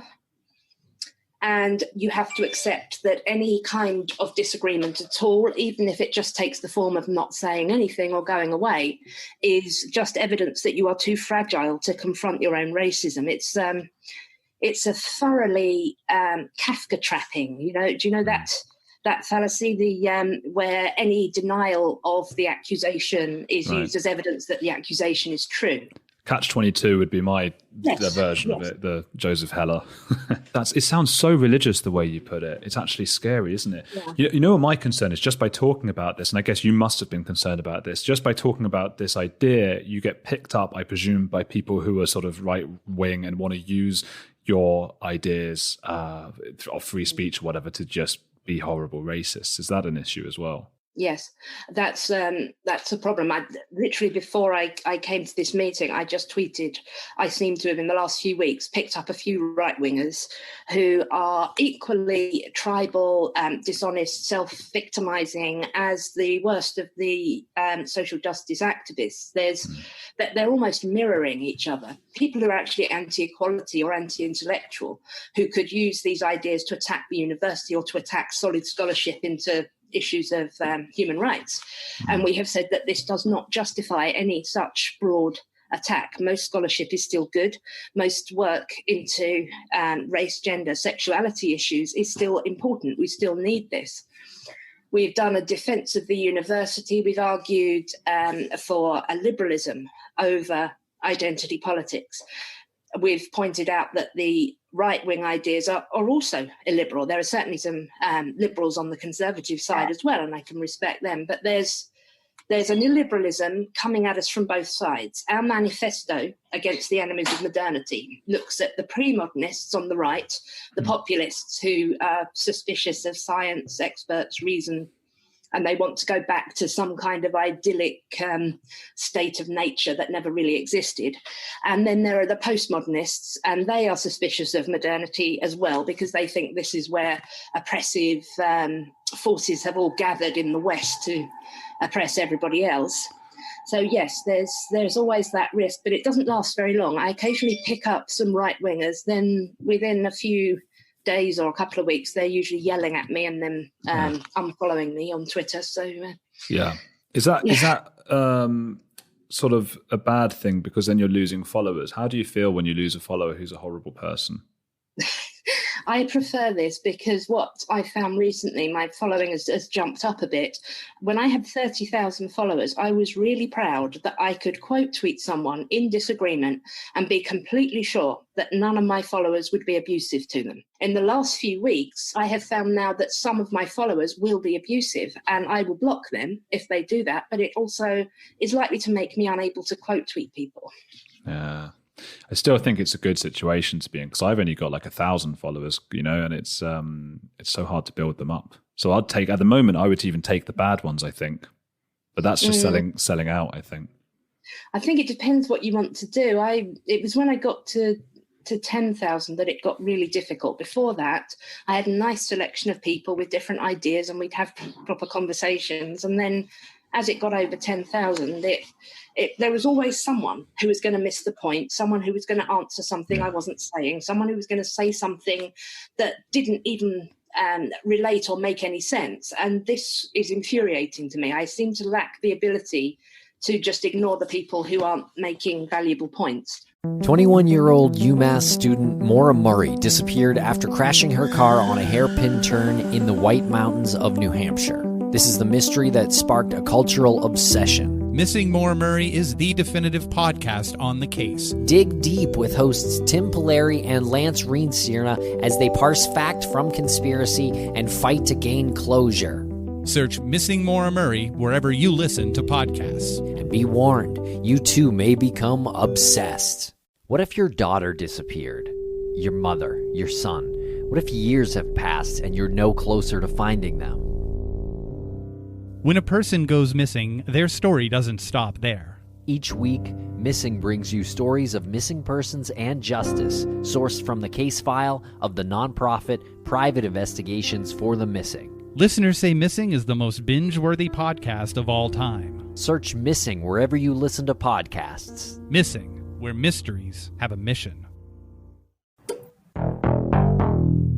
Are you fascinated by unexplainable crimes, conspiracies, and fringe culture?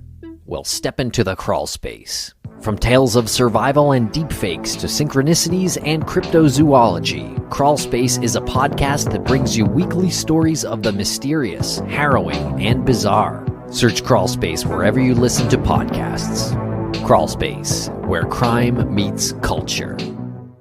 This sort of position, philosophical position, I suppose, and maybe political that you find yourself in, and I would align myself, I'd like to think. And we have this idea that the people who are very left, very right, very woke, very fascist, very whatever, that they have some sort of cognitive bias, I suppose.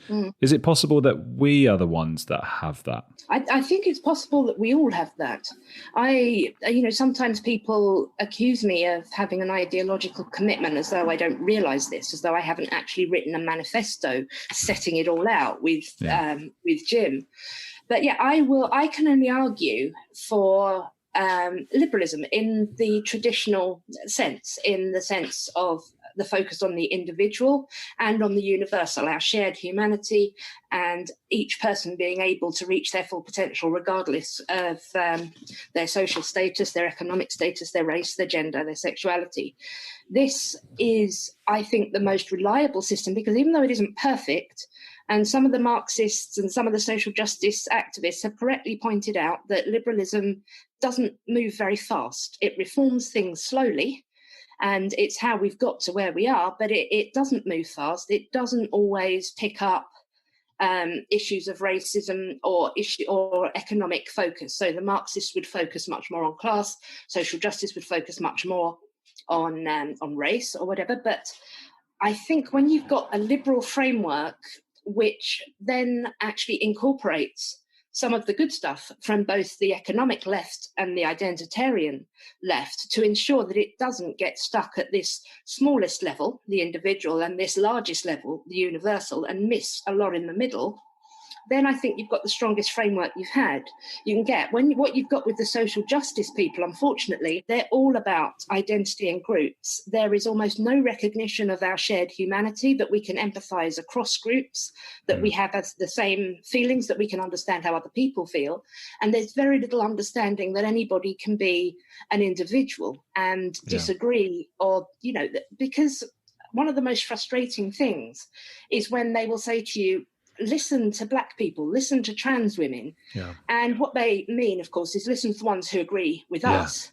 And anybody who has a different opinion has obviously just not become woke enough and internalized the aggressive narrative. Like Candace Owens. Yes, exactly. We can't listen to both Kimberlé Crenshaw and Candace Owens and reconcile that, and they don't try. The difference with liberals is that we're able to be open about that. I am open that I agree with and support the liberals in every demographic. I don't have to pretend that I am supporting the authentic voice of any identity group. I live in Germany, and I'm talking to you from Berlin, and here it is illegal to deny the Holocaust. What are your thoughts on that? I would disagree with that. I can certainly understand why Germans would want to do that. I think that they'd obviously feel that this was a great disrespect to Jews and other persecuted groups and a denial of the history. But I think as a general liberal principle, these ideas need to be expressed. Now, the very best book on this liberal principle is Jonathan Rauch's Kindly Inquisitors. And he provides a very, very convincing argument that it is by being able to deny the Holocaust, by being able to say that homosexuality was sinful, that these ideas essentially died in the West. The great sort of move away from anti-Semitism, unfortunately, we're seeing a return to it right now, but and the move away from homophobia, it happened remarkably quickly, and it happened because of an exchange of ideas. People were allowed to express bad ideas, and other people were allowed to point out why they were bad. I get very worried if we lose the ability to argue with bad ideas. I think that's what's holding liberals back at the moment. We haven't had to defend liberalism for so long. A lot of people don't know how to do it. Yeah, I think what winds me up the most is a lot of the woke people we're talking about, who are very middle upper class and educated and everything. They're reading Orwell at university. They're reading the books. I studied English literature, so just book after book was about this idea. And then you see something like J.K. Rowling, at Hachette, there was this whole thing that they were going to not publish her book. A lot of people there. And I thought, how can you be a book publisher? How can you go into the book publishing profession and not consider what that means to not publish someone's book, a children's book, which not because you disagree with the book, but because they said something, I don't know how, I don't know. I love J.K. Rowling, so I get myself in a lot of trouble because I disagree with both the gender critical feminists and with the social justice trans activists. You're the worst of both. Yes. So the gender critical feminists tend to believe that gender is completely a social construct. There aren't any psychological, cognitive or behavioural differences between men and women. The psychological differences between men and women were made up in order to keep women subservient. Right. Judith Butler, is that right? Both groups essentially believe that that gender is a social construct. They're both social constructivists. I think we've got J.K. Rowling. The way she talks and the way she writes shows somebody who is mostly liberal, but who has taken on a type of feminism which is gender critical rather than intersectional or trans activists. I feel like she had to sort of be on one side because otherwise she had nothing to say coming back. It was like, but I'm a victim in another way, so that's why I was attacked in some ways, and she had to come back with something like that, like, oh, you think you're being woke, but here's my theory. I feel like, I don't know, I just get the impression from her, she just seems quite chilled and liberal. But I'm a fan, so I'm completely biased. Yeah, I was surprised to see her using so much of the gender critical stuff because it has that radical thing. You don't get that from Harry Potter when Hermione says, "Do you think women are stupid?" and Harry says, "How could I have gone to school with you for all those years and thought that?" Yeah, this isn't a radical feminist. No, I don't think she is. This is a liberal thing. Yeah. So, but no, I think she's taken on some of the gender critical stuff, and I think she took a stand on their behalf because she felt it was really important. And I don't have to agree with her totally, but I think she's mostly liberal, and I'm in support of her being able to say this. We do actually need people to talk about what an uncritical acceptance of trans women as women in every situation is likely to do to women's sports, women's safety, and women's spaces. So we need that conversation to be happening. Of course, I then annoy the gender critical feminists because you really have to be all or nothing. And I think that trans women are much more oppressed than women like me, women who are born women. And I will call people by the pronouns that they prefer. And I will support causes for trans people.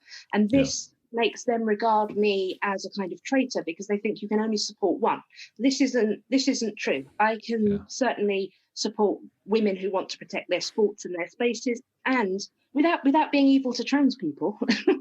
Isn't that? I mean, I think you've just sort of summed up exactly how a lot of us are feeling, which is like the world is really complicated. You don't have to be just on one side. It's much better if we can understand a little bit of everything, whether it's trans rights, which I think we can both agree with. And even J.K. Rowling, I think, would say is that they should have rights and that they are oppressed and this and that, and disagree with the free speech element, that we're not allowed to speak and discuss, whether Israel, Palestine, or any of those issues. Why can't we go, okay, I get this, but what about that? And what about this? And it's actually driving me mad. Yes, yes, it is. It really feels as though we're having to explain quite basic elements of liberalism. And I'm talking about liberalism on that broadest sense. I think the majority of us are still, our assumptions and our default status is still liberal. Just let people do what they want unless it's hurting someone else. This postmodern idea of getting at biases, detecting them in language, trying to equalize people from the inside, really addressing how they think and feel. I think the mess that we're in at the moment is that general society is seeing social justice scholarship and activism as a neutral and positive continuation of civil rights, rather than a particular political and ideological position. You have the absolute right to believe this, to express this, and to apply it to your life. You do not have the right to insist, I believe it too. Is it authoritarian, would you say? Yes, it's a kind of thought control. I mean, an employer at the moment, of course, they would have absolute right to say you must not say racist things or discriminate by race when you are at work. They should not have the right to say you need to believe in invisible systems of power known as whiteness and your own socialized racism into this system. That's not something that they have the right to insist people believe. I mentioned communism before, and I think you were saying it's not like that, but it's sort of, I guess, it conjures up images of the Soviets in one's mind a little bit. Yeah, in that sense, I think it certainly is the same. When you've got the ideological fervor, when you're so sure that the way you see the world is the right way and the world will be a much better place if everybody else sees it that way, then yes, that's very, very similar. Communism in that sense worked very much like a religious ideology as well. So we can compare that to things like the Inquisition and sort of even Protestantism in the early stages, when they were interrogating people as to how they thought and what they believed, and you had to believe the right thing. And this is, I think, much more intuitive to humans than allowing a plurality and differences to exist. Do you think the woke people might be a bit of a loud minority? Because again, we've seen, at least in the UK, the way that people vote, and it really felt like Corbyn might have a chance the way that this loud minority was going on, and they just completely flummoxed. So are the rest of us the silent majority? I think so. And this is, again, our manifesto. This is what we argued. We argued that the majority does not believe either this populist pre-modern narrative or this postmodern one. So the best studies, I don't think there is one in the UK, but only 1 in 12 people believes the progressive activist stance in the US. I took that test and it called me a progressive activist. So there's probably less than 1 in 12 people who genuinely know and believe in social justice ideas, but it has got this power as an institutionalized guardian of morality and justice. Right. And people are not arguing with it. In any institution which is being taken over by this, there's probably several people who are worried about that and want it not to happen, but none of them are saying so they don't know each other exist. Yeah. It feels lonely. It feels lonely. And that's why I wanted to talk about it, because you do feel lonely with this view. And actually, you're not an island. It's all, and I guess when I release this podcast, whether, Instagram and Twitter and stuff, but I talk of Instagram because that's more sort of friends I've known rather than Twitter with people I don't really know. And there will be some people who might be vocally against it. But I guess I have to imagine that the vast majority will be going, yeah, maybe angrily nodding like I do when I listen to you on YouTube. I'm sort of angrily, bitterly nodding along like, yes, that's right. Hopefully some people will be doing that. I hope so. I mean, this is what we, James and I particularly, we're really trying to do, is embolden people to kind of push back from an ethical and principled standpoint. The only people you can intimidate into being quiet are the people who are genuinely afraid of being called racist or sexist. We know racism is horrible. We know sexism is horrible. We don't want those labels attached to us because it affects our sense of ourselves as a good person. Yeah. So we need liberals to be able to say, I agree with your goals, but not with your methods. And this is what I stand for, and this is what I think will work. This is what, when that friend of mine called me racist, because my mind was going at a million miles an hour trying to think of ways that I might somehow come out of this not looking even worse. I was trying to think, okay, what are there must be some pattern of words somewhere that I can use that will convince this person that they are wrong, and that that they don't care more than I do when a black person gets their neck squashed and killed. It's horrific to watch for all of us. And the idea that they care more than we do is awful. The arrogance in that drives me mad.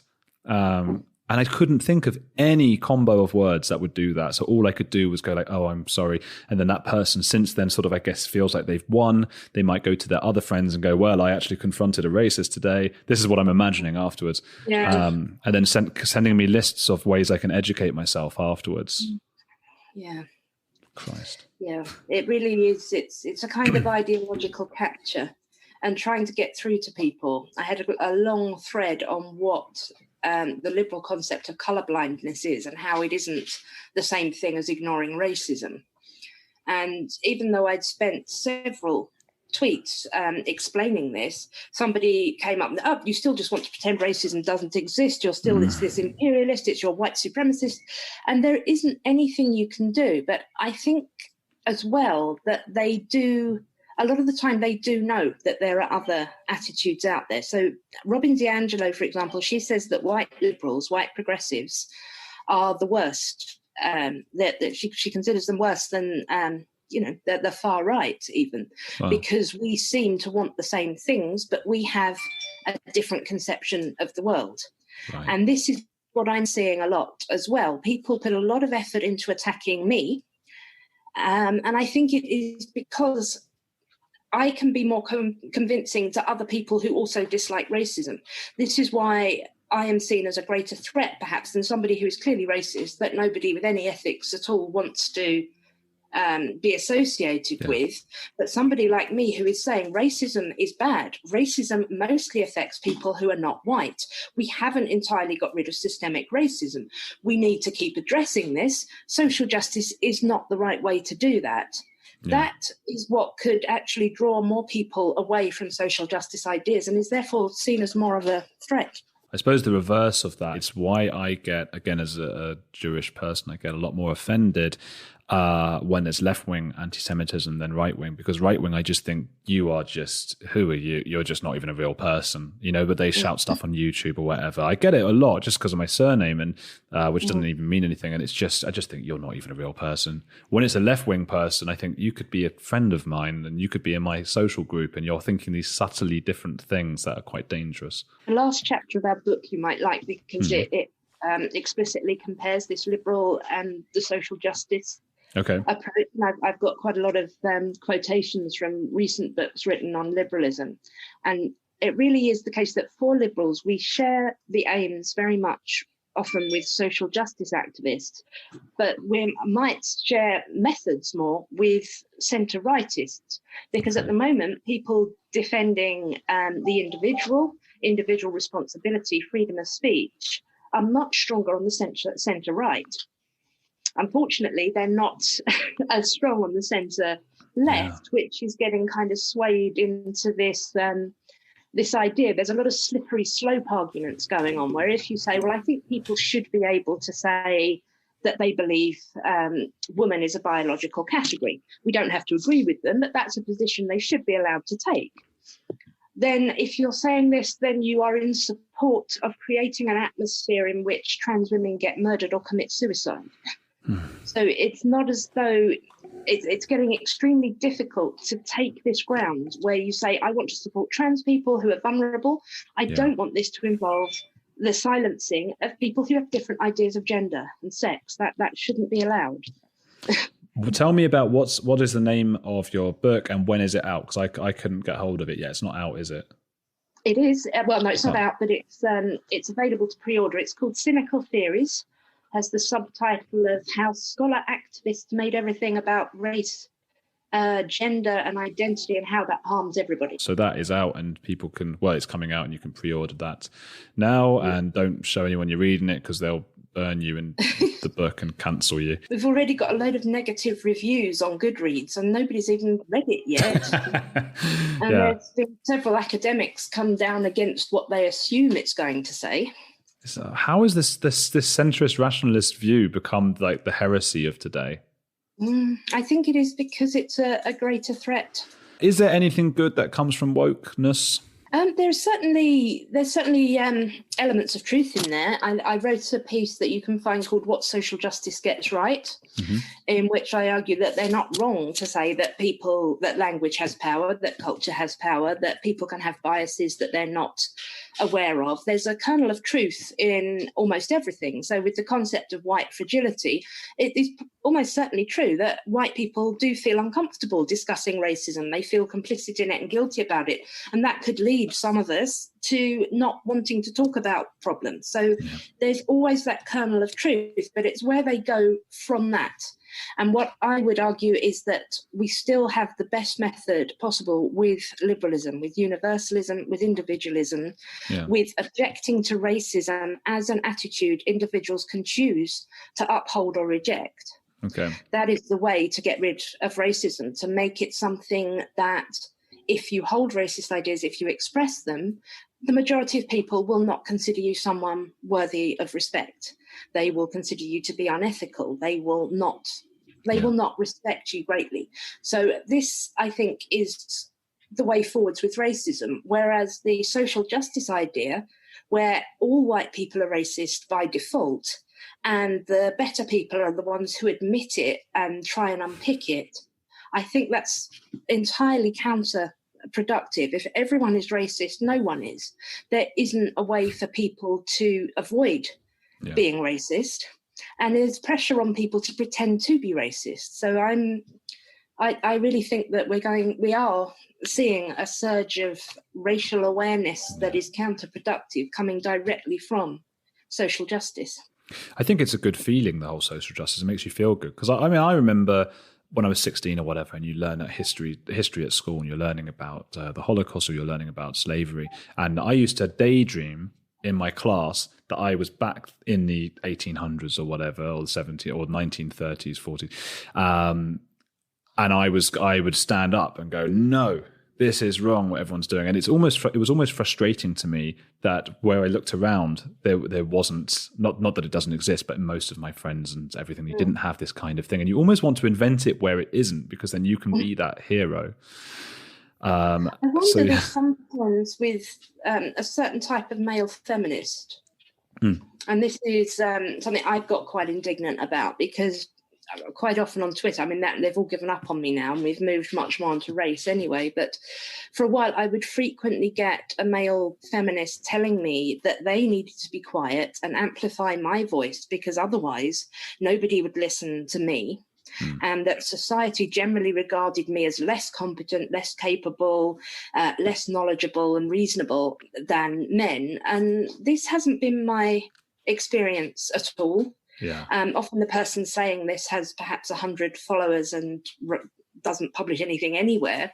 Yeah. And so I find that very frustrating, because it almost feels, which I know is uncharitable, but it almost feels as though they need to believe that they have this elevated status in a sort of the similar way to where white supremacists often need to believe that their skin color makes them superior because they don't have any good or exceptional qualities of their own. Yeah. So I think there can be an element of that, but generally we should assume that everybody is actually well-intentioned and trying to make the world a better place. Well, it's well-intentioned, but it's a subconscious thing, isn't it? And possibly, but I'm dubious of that as well. In the same way that I have to criticise the idea of whiteness, that we're all subconsciously racist. Right. I think we should, even if we're fairly sure we know what's going on in someone's head, we should pay attention to what they're actually saying rather than what we think they could be thinking.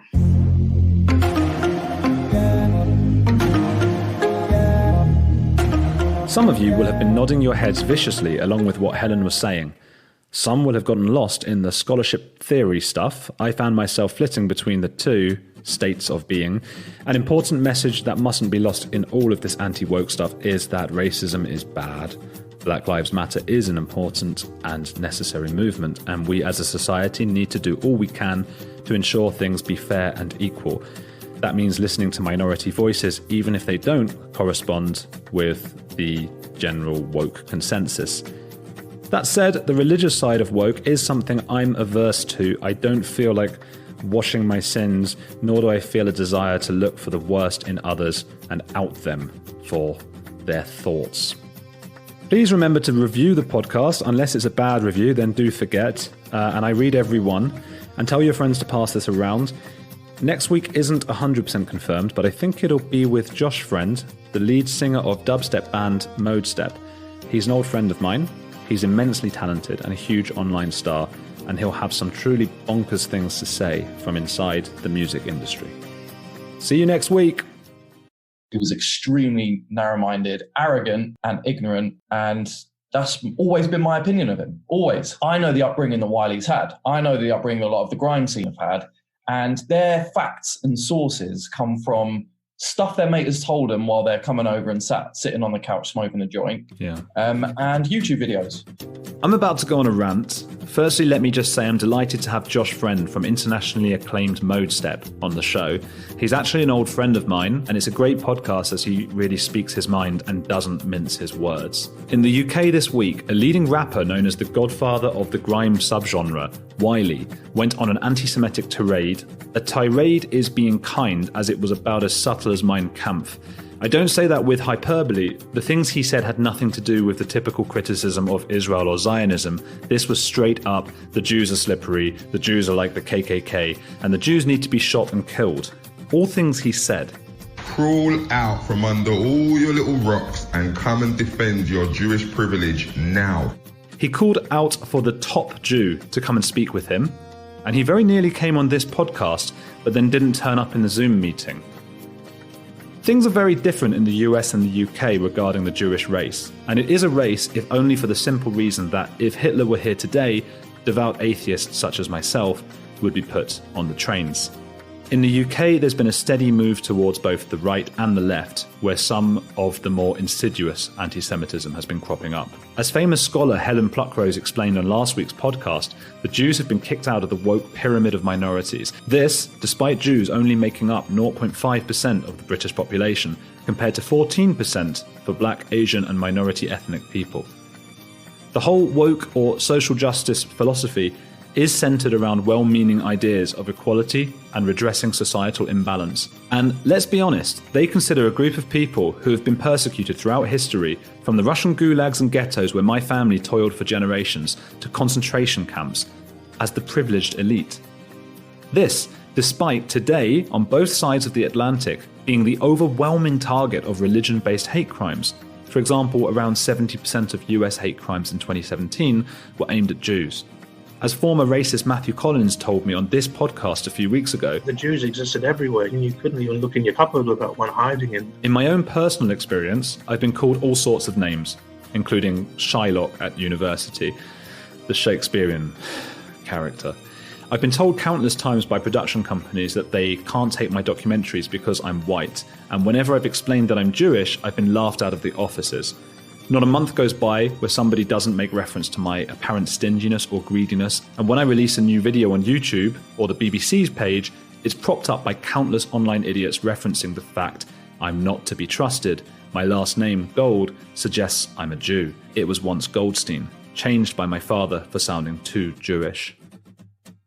Now, such is the toxicity around this ethnicity that my 13-year-old sister was chased down the street by a group of men screaming "scum Jew" at her.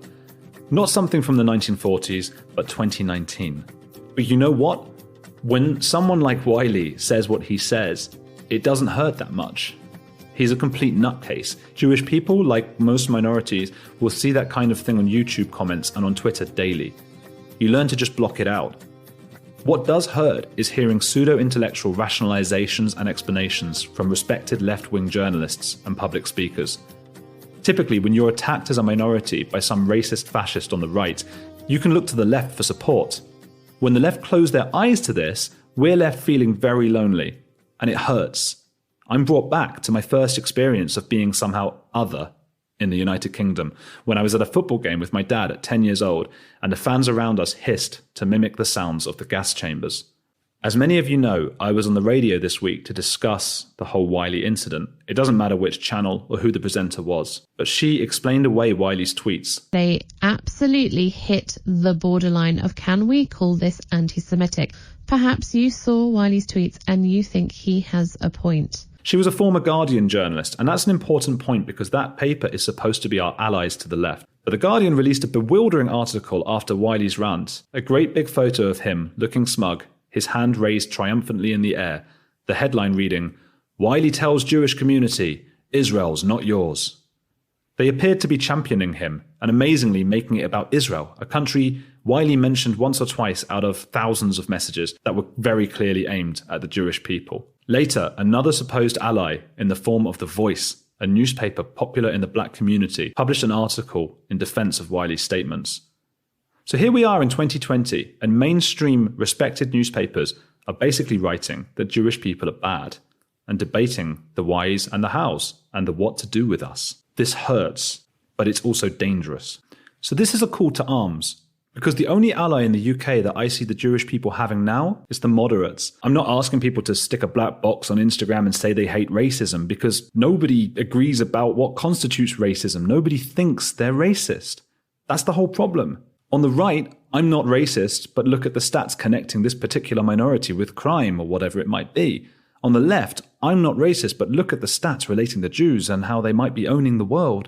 All I'm asking is that when you hear this kind of thing, that Jews are running the world, or even if they're talking of boycotting Israel, while happily supporting the World Cup in Qatar, or the previous one in Russia, or being totally ignorant about the plight of Muslims in China, I just ask that you stand up and say, hey, I don't agree with that, and I'm not going to let this narrative continue, because history shows us where it leads. Josh Friend is a musician, the main man of Modestep. Look them up, you'll know their tunes, really eclectic and original stuff. He's worked with Wiley, he knows him, he knows his character, and it's a fairly damning report. But what's fascinating about talking with him is we get a look into where Wiley's racism comes from. I'm upset this is overshadowing what would have been an interview more focused on the music industry and Josh's place within it, and the amazing work Modestep have done. But I also feel lucky I was able to catch up with him at this time. Subscribe to get next week's podcast too, where I'm speaking with a sociopath, not Wiley, but an actual sociopath. More on that at the end.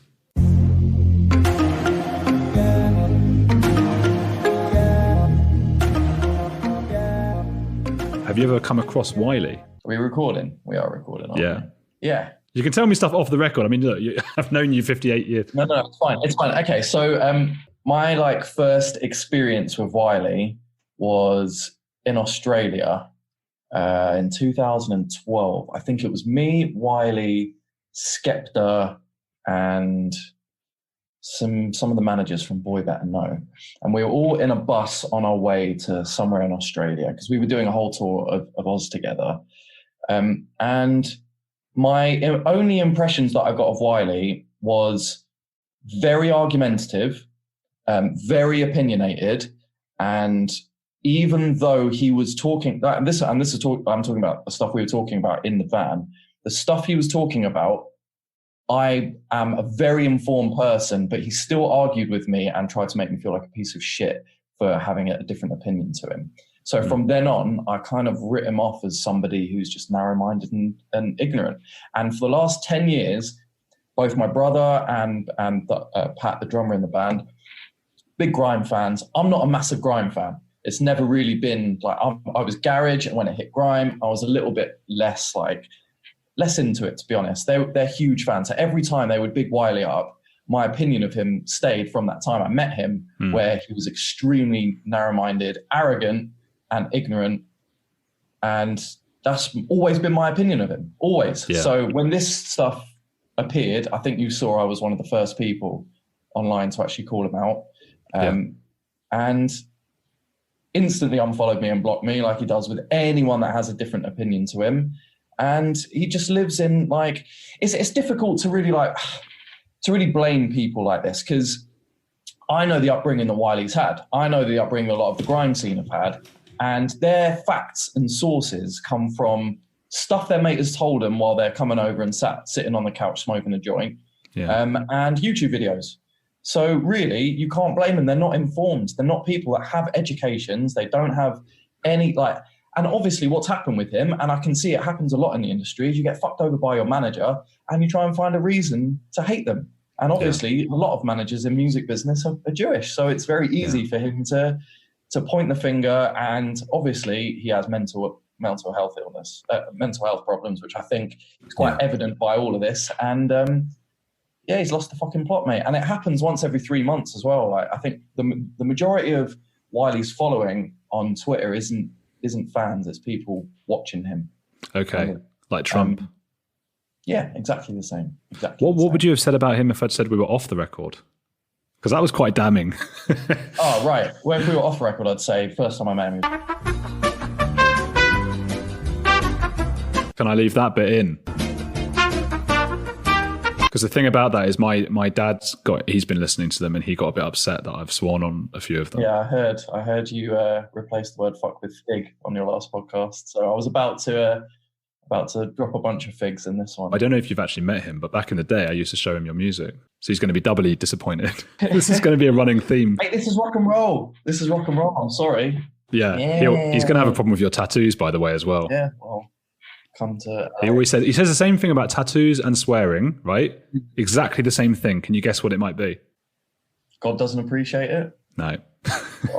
just not necessary. Not necessary, correct. Well, I'm sure I could point out many things that are probably not that necessary. His son? Yeah, definitely his son, and his son's podcast as well. Yeah, well, you're on it, mate. Yeah. It's getting a lot of listens, so a lot of people will be listening to this now. Great. Yeah. So I told you, man, consistency is key.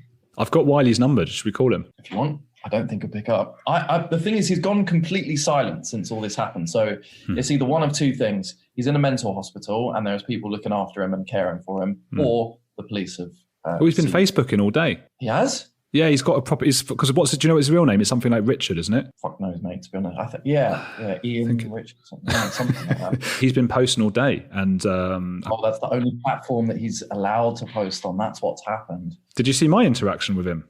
Yeah. Yeah.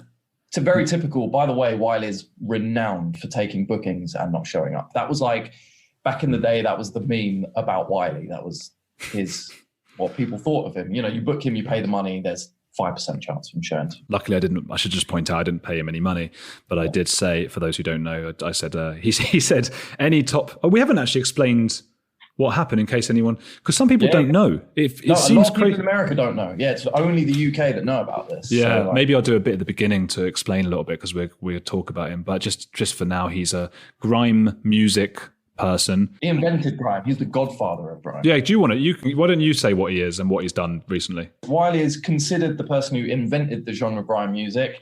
He very opinionated and is known for his kind of social media outbursts. But this time he had obviously had some kind of altercation with his manager and came out with what can only be described as the most bullshit YouTube rambling nonsense about Jews that I've ever heard in my life. And it didn't go too well for him. Unless it's what he wanted, because a lot more people have heard of Wiley. Because obviously in your industry, a lot of people have heard of him. But I hadn't heard of him. You never heard of Wiley? No. Did you hear me? I was on the radio the other day, on Talk Radio, and I made a joke that fell flat because they said, had you heard of him before this had all happened? And I said, no. In fact, when I saw his name, I thought it might be Willie.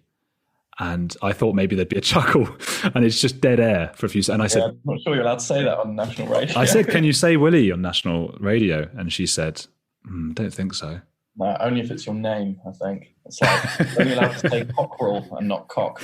Yeah, that's it. Well, what the things she had been saying, by the way, this was on Talk Radio, and the her name is in fact, it doesn't matter what her name is, but she was a presenter, and she said Wiley's been tweeting, and she presented the whole topic, and she said, is it anti-Semitic? It's on the border, but I don't know if you could call it anti-Semitic. Now we go to Andrew Gold. Really? I was so shocked. and a bit nervous because it was live on the radio, so I didn't say anything. Yeah. But it was sort of called out on Twitter later. And then she said, after I got off, I saw that, yeah. when I got off the air, she said, let's call in. Maybe you agree with what he's saying. Let us know. Call in. Yeah, I saw that. I saw other people posting about that as well. Total fucking bullshit. Total bullshit. It was really crazy. So I've got his number. Yeah. I could try and call him. Give it a go. Go on. See what happens. What if I say I'm a journalist? I've got Josh Friend from Mode Step here. You were call because that was the other thing we haven't filled people in with. He was calling out the top Jew. Can we talk to the top Jew? He wants to debate the top Jew about Jews being slippery and horrible people. So you went straight to the ranking system. Yes. Straight to the website of Jew ranking. And I was aware that obviously a top Jew, we're talking David Baddiel, Sarah Silverman. No? Sarah Silverman's like the least Jewish person on the fucking planet. So it's like Seth Rogen. All these people can't be buried in fucking in Jewish burial grounds. Like they're not real Jews. This is the thing. No, but no one is. But when you say top Jew, I've interpreted top as most famous, and you're interpreting it as most Jewish. Yeah, it's a fucking rabbi. That's what I consider a top Jew. He didn't want to speak to a rabbi. He didn't. No, of course he didn't. Of course he didn't. He wanted to speak to. Well, now he's been name dropping. So he's been saying, David Baddiel, talk to me. All right, a Rothschild. There we go. That's probably what he's after. The one with the most money is what he's talking about, really. He's been saying David Baddiel all day. I need to see this stuff, to be honest with you. On Facebook, his real Facebook, has been going, David Baddiel, come and talk to me, David Baddiel. But Baddiel will talk him under the table. The last person he wants is a witty Jew. But do you know what I mean? The very fact that you have to be sitting there defending being a Jew, you've already lost. That's the thing. So Baddiel coming, I don't think he'd do that. And I knew that none of the BBC, they're not going to platform this guy. So I figured if you take all the sort of normal Jews out of this, who are actually quite famous and stuff, maybe I am one of the top Jews who would allow him to have a platform. Well, first of all, you're not fucking top anything, mate. I'm top everything. Out your head. Instantly, out your head. Yeah. No, I agree. It should just be an everyday person who doesn't particularly identify as Jewish, but has heritage of it. We're both in that. I don't know if you do, to be honest with you. That's an assumption on my part. But I certainly don't really identify as being Jewish, but all my family are. And I guess that was the first 10 years of my life. That was the upbringing I had. But we used to talk about this a lot in our teens. Because I think we bonded over not wanting to be part of it. But do you find, like I'm starting to find, the more anti-Semitism you experience, or the more of that kind of thing, the more you do start to, not with the religion, but you start to identify with hey, that's my family you're talking about. Yeah, yes and no. And the only thing that I identified with was the direct shots at my grandparents who were in concentration camps. So I honestly, it's not like, it's not. I'm not saying, oh, me and my people, because no, mate, I don't believe in religion. I don't. No. I think it's all fucking nonsense. And honestly, if I could get rid of Judaism as a religion, I would. No, I would. I get rid of all of them. I get rid of every religion. I'm an open, anti-religious atheist. When Josh Friend on the Edge with Andrew Gold podcast said I would get rid of all of them, I would just like to point out that as far as I can tell, he was referring to religions and not Jewish people. All religions, get rid of them. They cause more problems than they do not cause. But you're correct. I saw that and I thought, who the fuck is this guy?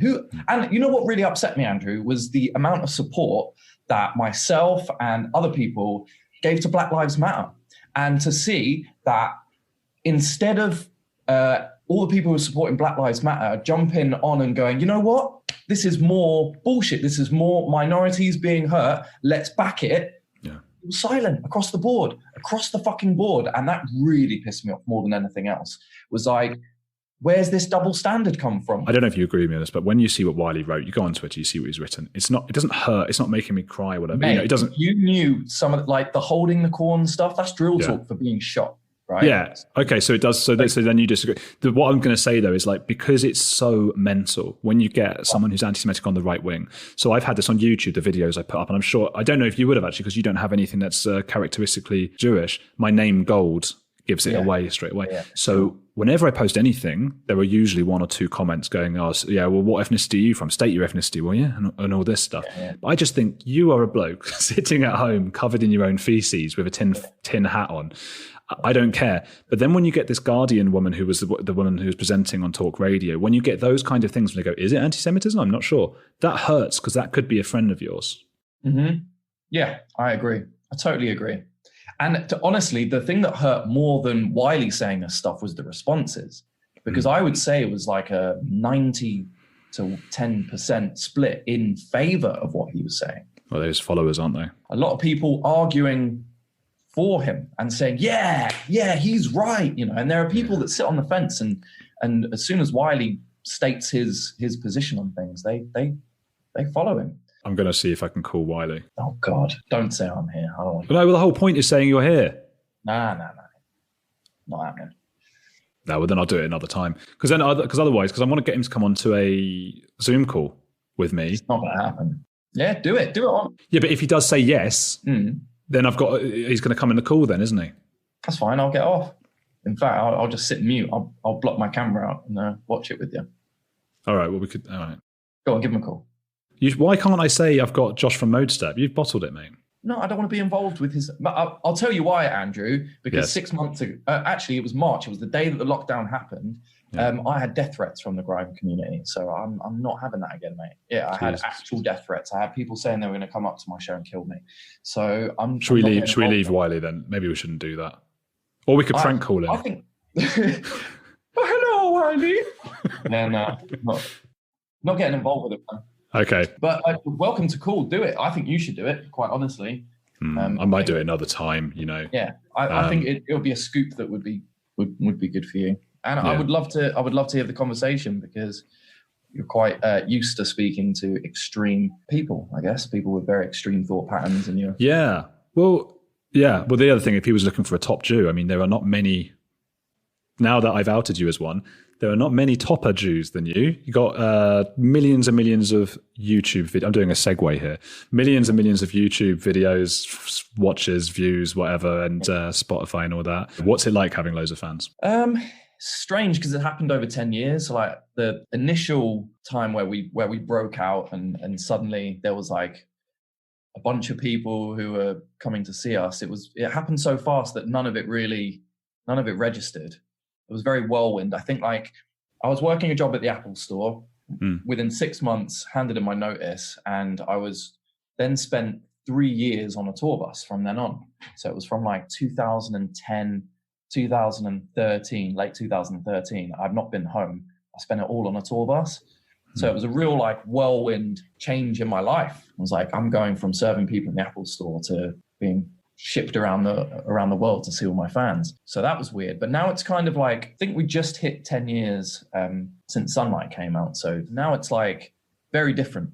It's all the fans who have stuck with me for 10 years. I know some of them by name, and they're getting me through this whole pandemic. I'm streaming, people donating to me, people being Patreons. And without these people, I'd be totally, sorry, Andrew's dad, fucked in this situation.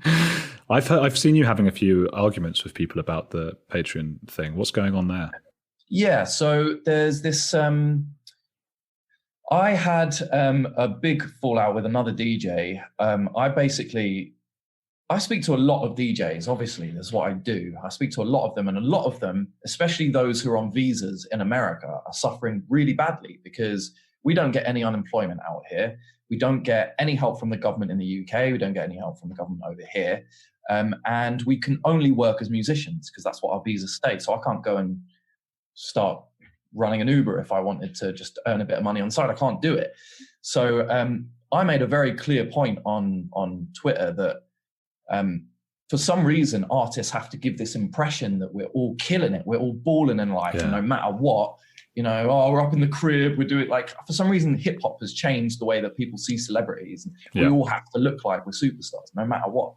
And I made a point on Twitter that went viral that it may seem like that's what we have to put across, but just so you know, I am friends with a lot of these people, and there's a chance they may not have this career after the end of coronavirus.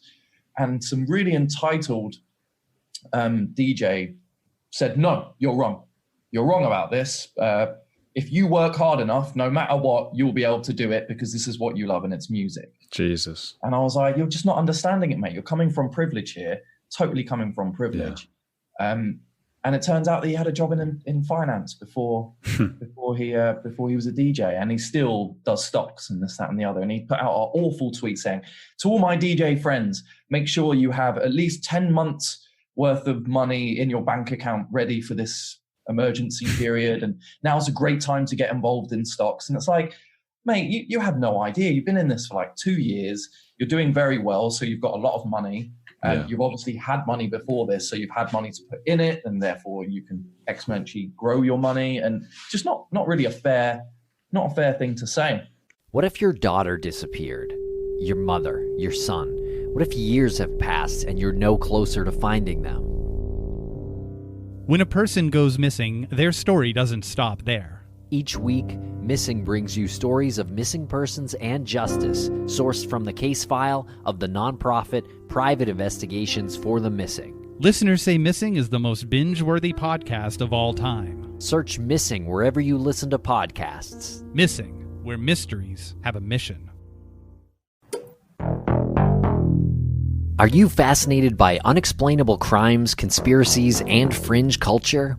Well, step into the crawl space. From tales of survival and deepfakes to synchronicities and cryptozoology, Crawl Space is a podcast that brings you weekly stories of the mysterious, harrowing, and bizarre. Search Crawl Space wherever you listen to podcasts. Crawl Space, where crime meets culture. The following is a collect call from a person presumed nice until proven naughty. Santa Claus is locked up, and I'm going to get him out. My name's Richie Buck. I'm an amateur podcaster and investigator. If you like true crime, feelings of the holidays, and I ain't just talking about Christmas, and satire, well, Santa may be a criminal, just might be for you.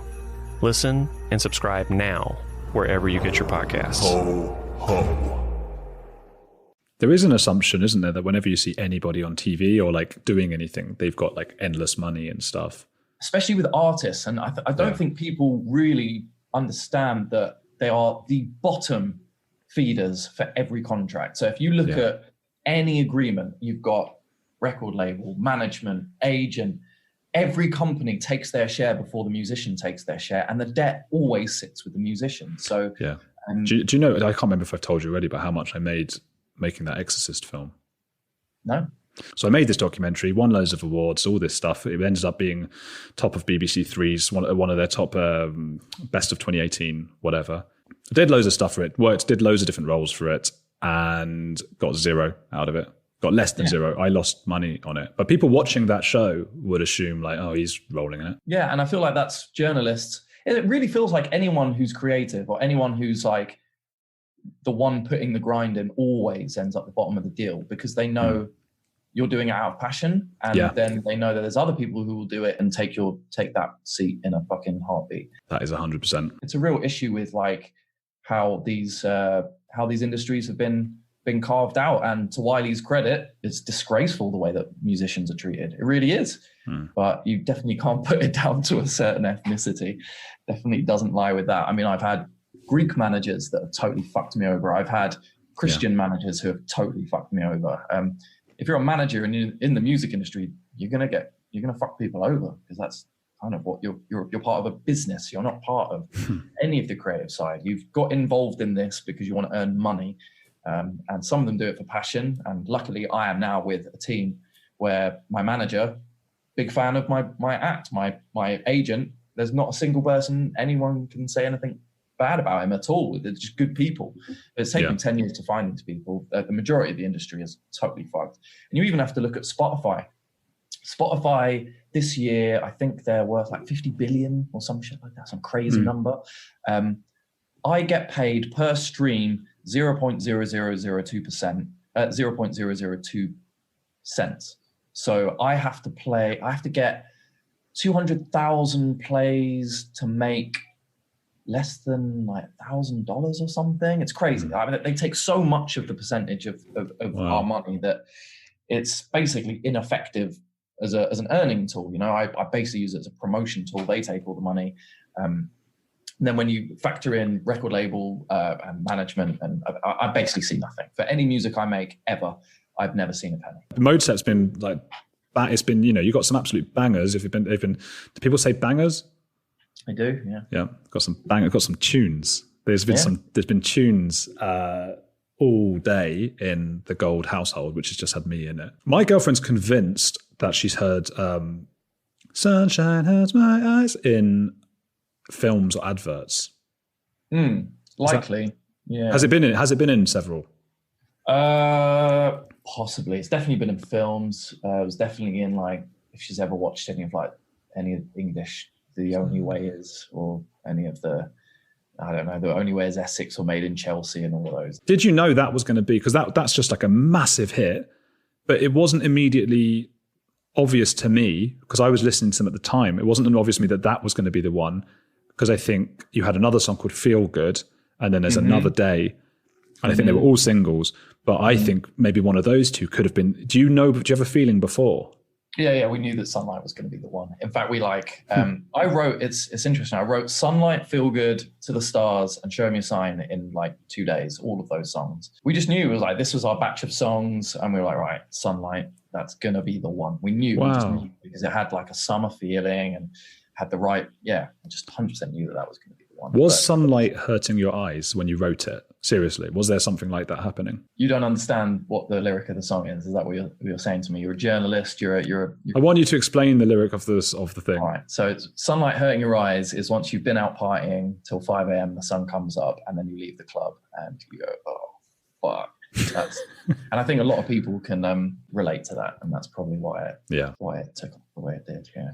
There was a great song that has a similar idea on London Road. I can't remember the name of the track, but it's on the Night Bus. Is it called Night Bus? Night Bus Home, yeah. Yeah, and I like that. That really worked. You got the sound of the Night Bus. Mm-hmm. Yeah, that's like, I'd say that's probably my favourite road step tune. Is it? Yeah, really proud of that one. In fact, when the whole album didn't really do very well, we got, again, fucked over by management, totally fucked over.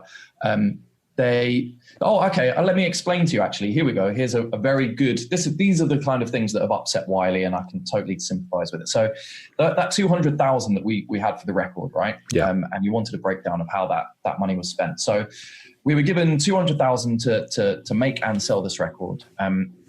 I spent making the record, I think it was roughly like 20,000, 30,000 pounds. Okay. And that was like studio costs, couple of mix engineers, mastering, this, that, and the other. So once we had made the record, I went to my management company, who at the time managed huge artists, fucking huge artists, Bring Me to the Horizon, Iron Maiden, like huge acts. They had brokered us this deal for whatever, like £250,000, and had said to us, don't worry about it. We've managed to get you this deal. You never have to pay it back again. It's non-recoupable money. Don't worry about it. So we're like, all right, they know what they're talking about. We trust them. They manage these very well-known acts. So signed the deal, finished the album, and came to start promoting it. We're like, right, so we want to shoot a music video for the first single. And they were like, oh, no, all the money's gone. I'm like, sorry, what? We had 200 grand. Where's all the money gone? And they went, oh, we spent it all. I'm like, don't you have to have my permission to do any of that? Oh, no, not really, no. It's like, okay.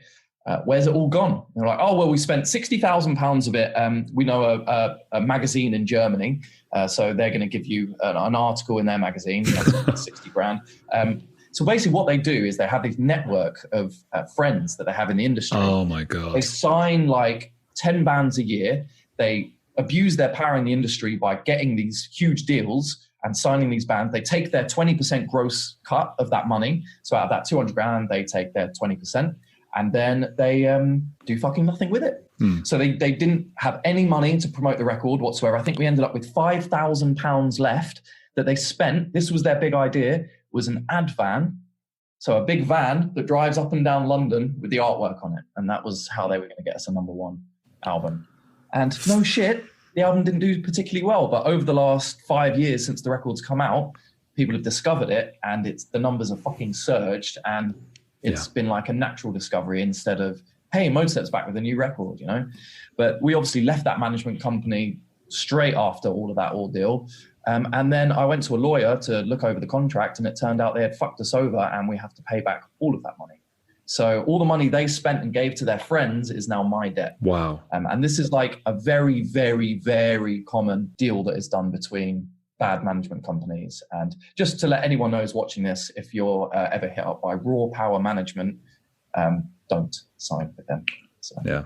Can I include that, or would I get sued? Absolutely can include that. Yeah. That is my opinion. That is not the opinion of this podcast. My opinion and my suggestion, based on my experiences, is do not sign with Raw Power Management. My opinion is I quite like them, and I hope that they're well. He's best friends, actually. I offer no opinion on them except to say that sounds like, well, that's what's got Wiley all wild up. But yeah, the Jewish stuff's not ideal, is it? Yeah. I mean, it's someone, again, with mental health issues who has been through something that I've been through and gone, well, that someone must be to blame. It can't possibly be me and my lack of know-how. And I told you that I got death threats from the grind scene about 3-4 months ago, and it was over a very similar thing. So we did a tune with a bunch of grind people. Not something I wanted to do, something other members of the band wanted to do. And I was like, absolutely, let's give them a platform. Like, we're about to have a big record. Let's give them the opportunity. These are artists that my brother loved. Let's give them the opportunity and the space to.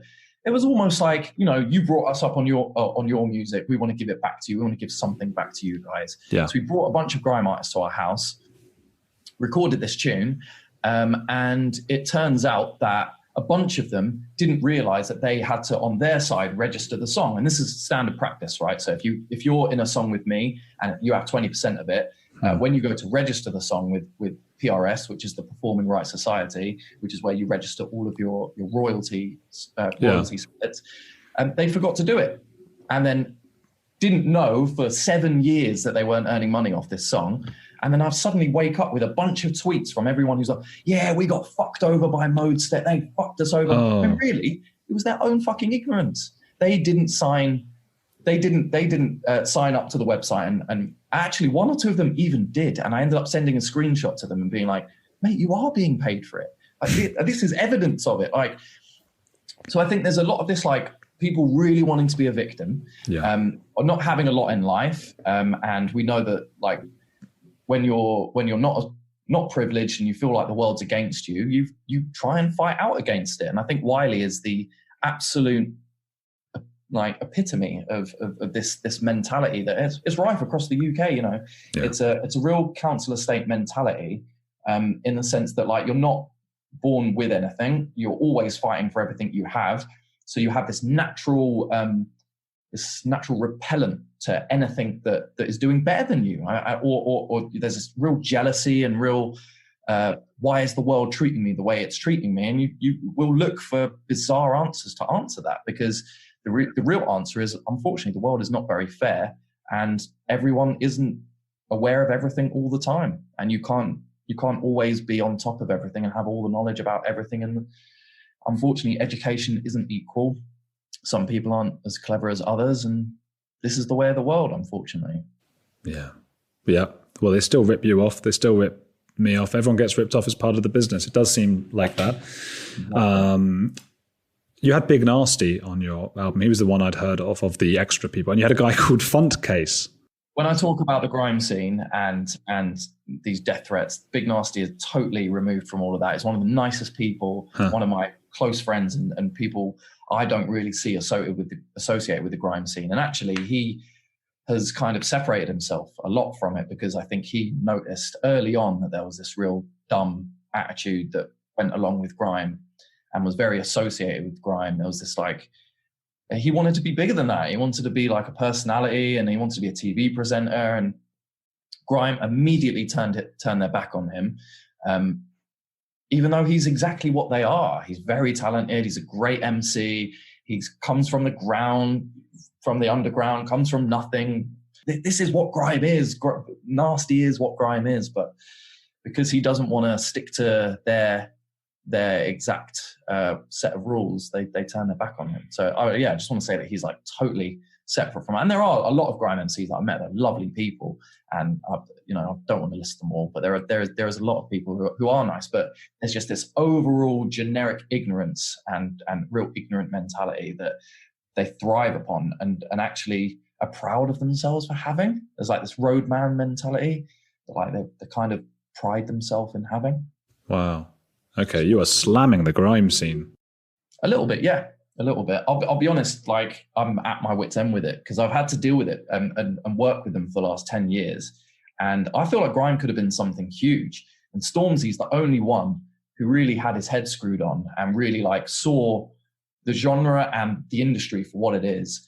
And went, well, I'm just going to remove myself from this fucking narrow-minded, stupid mentality and just attack it properly. And he's the only one that's had any success from it. All the other guys have kind of like had half successes or had to really sell themselves short in order to get success. Wiley being one of them. He released a bunch of pop songs, which people have ridiculed him for releasing.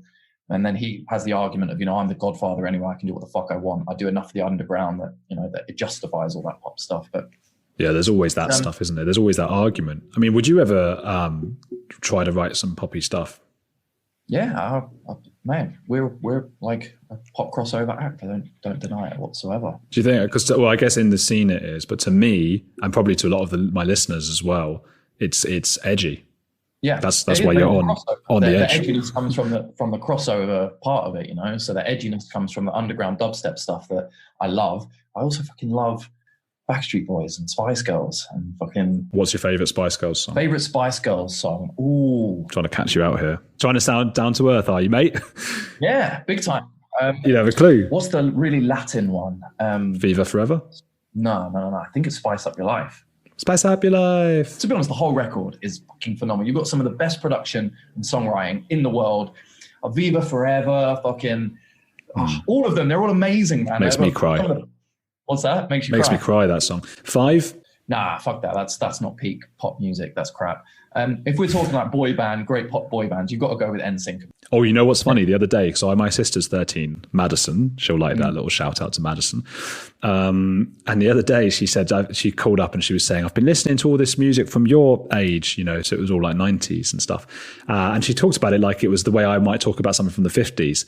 And she said, and I've just got this one song from this band, NSYNC. That's cute. And I went, oh. But how old does that make you feel?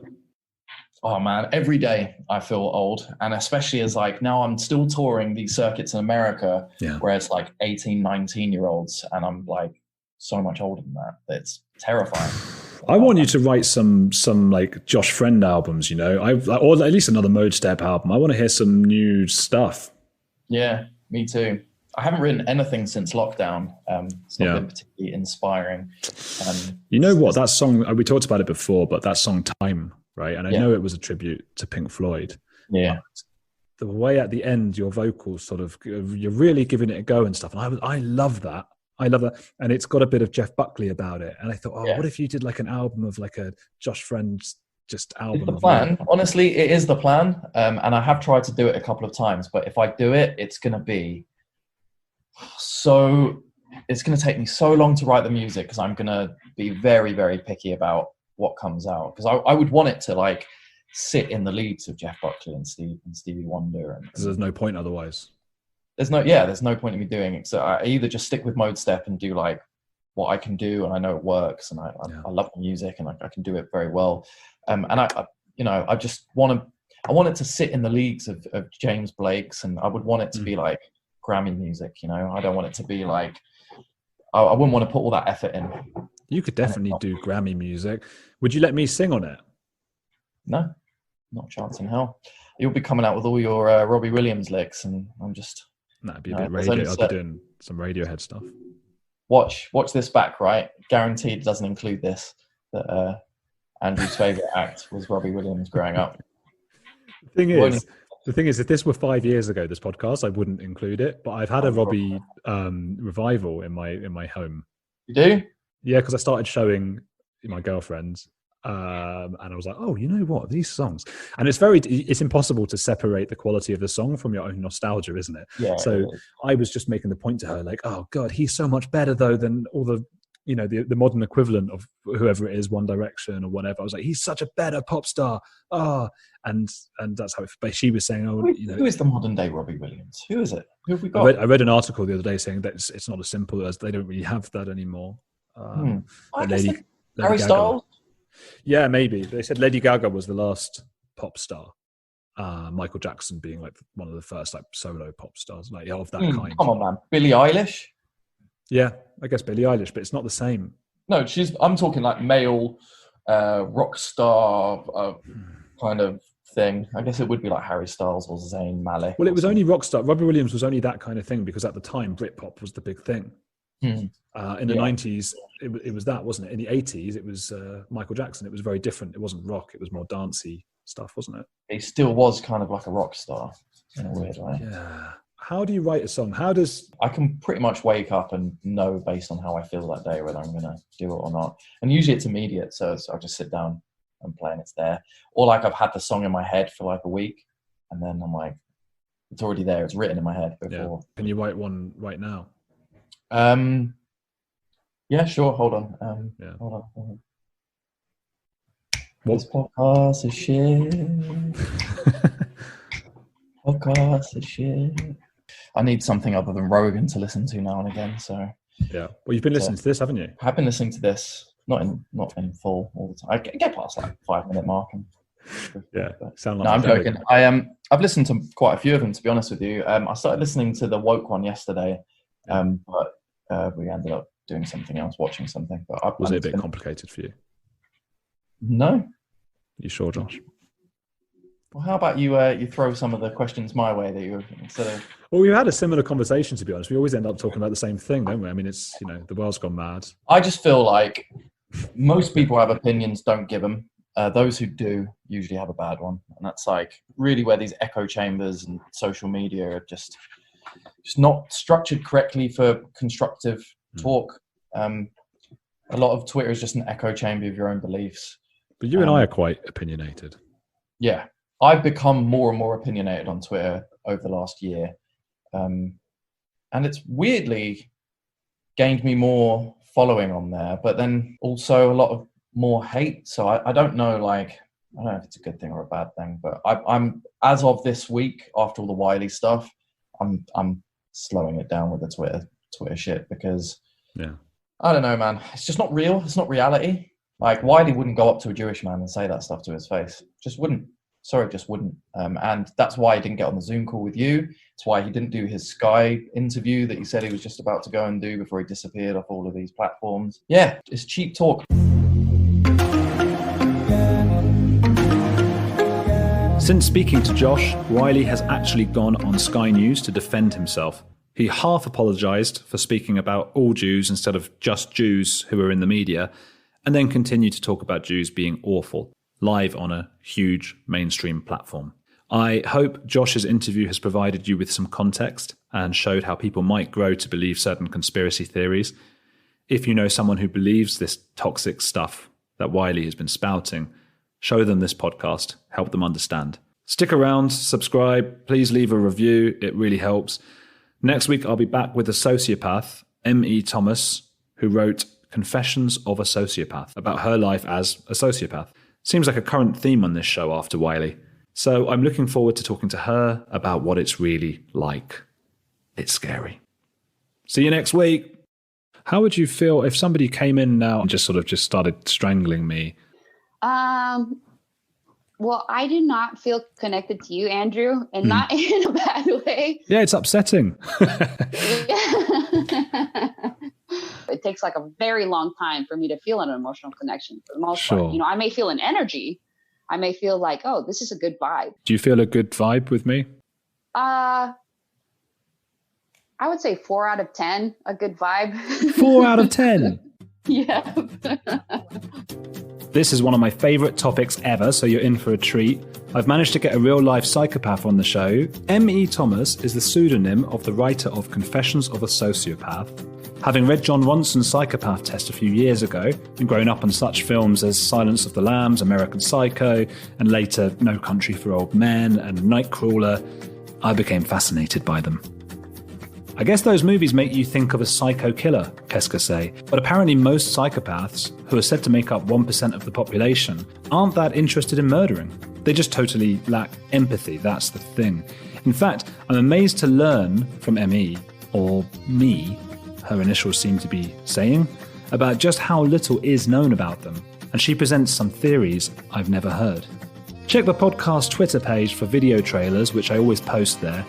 M.E. is, however, a blurred figure behind a layer of sellotape covering her webcam. Still, it's worth a look to see the fear in my eyes while talking to her, if nothing else. There are indeed a couple of moments where I take some risks, but I think we got on okay, even if she wouldn't care if I died. Please make sure to write a little review. Those push you up the Apple charts, apparently, and tell some friends to get listening. Next week, I've got Mark Meacham, the Scottish comedian who taught his dog to do a Hitler salute in reaction to the phrase, "Do you want to gas the Jews?" He was arrested, sparking a worldwide debate about free speech and the right to cause offence. Tricky subject. Next week. But for now, it's M.E. Thomas and a question of sellotape.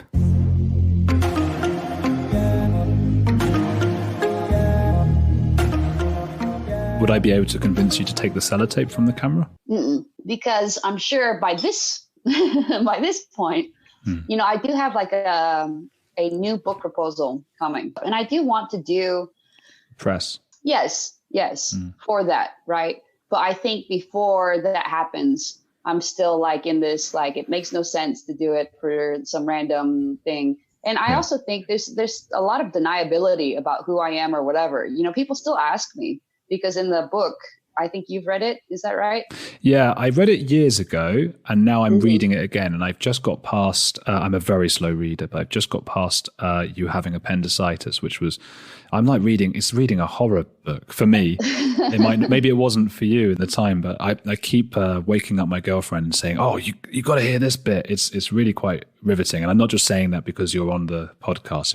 It's very well written as well. So what were you saying? Oh, so at the very, very end, it's like, hey, like this is a pseudonym. And if you really want to know my identity, just write me, email me. And so I still get requests from that. People saying, hey, what's your identity? And then I do make them sign a mutual non-disclosure agreement. Really? Yeah.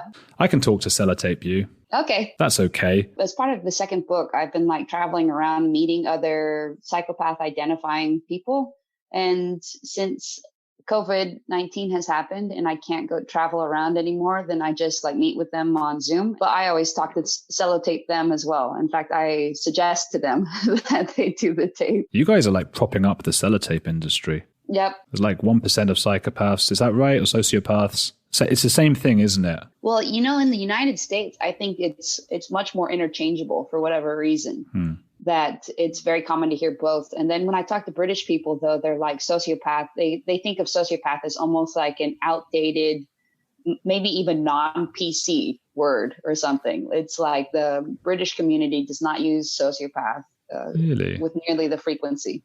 I feel like psychopath is like, we imagine that as a murderous sociopath, and a sociopath is what we would think of you as, which is somebody who's very high functioning and you wouldn't even necessarily know about it. I guess that is a little bit true, because on the BBC Sherlock, he says, doesn't he say, I'm not a psychopath, I'm a high functioning sociopath or something? Isn't that his bit? Isn't that his line? I haven't seen it, but it does sound like the kind of thing that people would write. Basically the same thing, Bo. In your book, you describe growing up, and there's a lot of a feeling of like, you're always trying to get some sort of gain from any situation, and looking at people in a way of like, how can I sort of one up them? Do you ever just chill out? Can you like sunbathe? Can you watch a movie and just chill out? Yes, I definitely can chill out. I don't think that is the distinction. The really big distinction, and this is something I've kind of like learned more after the book, because after the book, I started to see a therapist who was like pretty good actually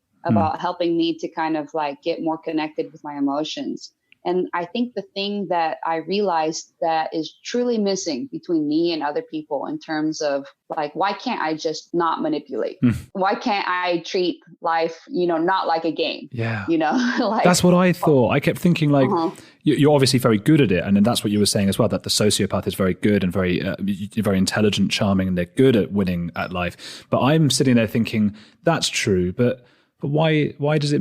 Why is there always a game happening? Why just relax? I guess that's what my question is. Yeah, can you just spend the day sunbathing or something? I could spend the day sunbathing. That's totally fine. But the thing that's missing is self-expression. Your purpose or the person that you are. This total lack of self-expression that psychopaths feel for the most part. What does that mean exactly? A lack of self-expression? All personality disorders have some issue with the personality, right? With your sense of self, with your sense of identity. That's why they are called personality disorders. And each one has their own sort of issue that defines it, right? So like a narcissist has a false sense of self that he presents to the world of I'm perfect, everything that I do is great. And then an inner sense of self of shame and I'm worthless and nobody loves me and etc. right? Borderline personality, they're like the chameleon, right? You put them in a particular situation and they will start kind of imitating and picking up on the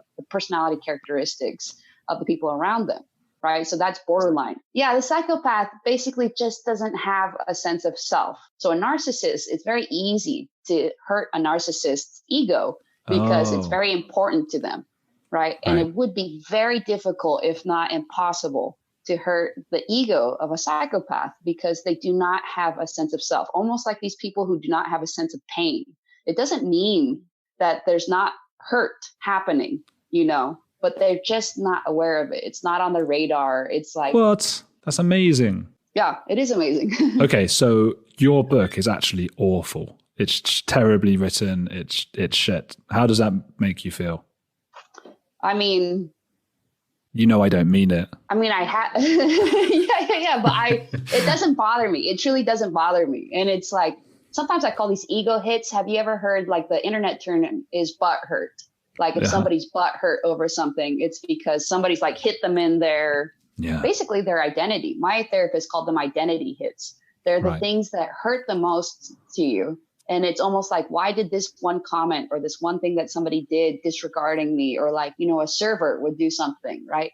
But I say, you know, psychopaths don't have a sense of self, but every once in a while, there is something, you know, I think that can still ego hurt a psychopath. But I think it's related to the core reason why they don't have a sense of self. Like, why does a child not develop a sense of self? Because a sense of self doesn't develop until you're about 2 years old, right? And I have a lot of little baby nephews and nieces, and you can kind of see it happening.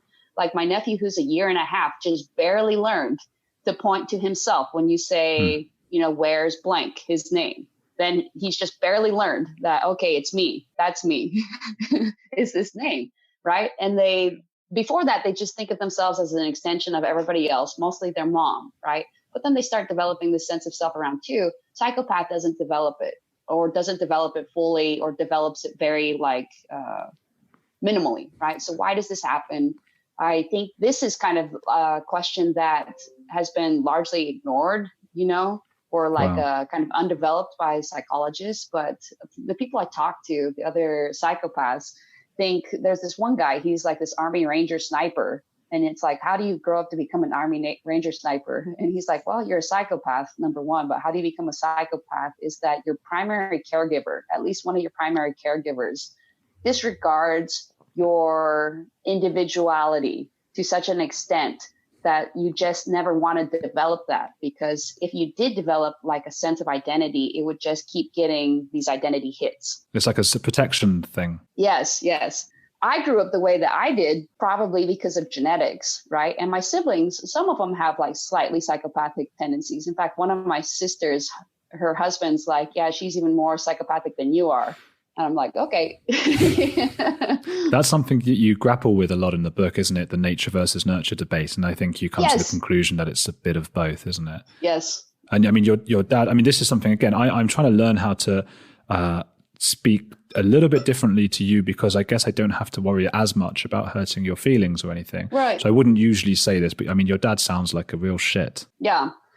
But also, you know, nature nurture, like his own childhood upbringing is just like rife with abuse, neglect, being abandoned by his mother. I mean, his childhood is like 10 times worse than mine. For whatever reason, psychopaths have been divorced from how they got formed. Everybody's worried about their behavior now, and nobody's really thinking, well, how can we keep psychopaths from being made? Kent Keel, I think, a psychopath researcher, once was like, you know, he estimated, they cost the world, you know, however many billions of dollars in just like destruction, right? And if it's like, well, if it's really that big of a problem, why are we spending all this money to imprison them when they're adults? Why not try to reach out to them when they're children and lead them a different direction? So I guess that's why I think it's so important, is that I just feel like everybody has taken crazy pills almost about this one particular issue in which they cannot look at it rationally. And I think eventually, hopefully in like the next 5 or 10 years, we're going to see this sort of transition in thinking about psychopaths that we've seen in, for instance, the transgender community, where, 5-10 years ago, before Caitlyn Jenner, it was like transgender, no. Everybody was like free to say whatever bum stuff they wanted about transgender people. And now people are much more, they see them as other humans. The psychopath thing is an awkward one because it's like it's asking non-psychopaths to care about a group of people who don't care about them. Yeah. In fact, it's interesting. So let's say you see empathy as a spectrum, right? Yeah. Psychopaths are on the low end. And then most normal people are kind of in the middle, honestly. They have failures of empathy all the time. You can see it, right? And then on the opposite spectrum, they're kind of people, I think of them as like uber empaths. And actually, they do sympathize with psychopaths. Okay, so let's say, there was an example at the very beginning of your book, which was actually a brilliant opening, really filmic, there was an opossum in the pool, and you just sort of, tried to push it down with a net, and it sort of escaped a few times. You were going to sort of just drown it. And I guess out of my sort of morbid curiosity or something, and then sort of just left it, and then it was dead later. So yes.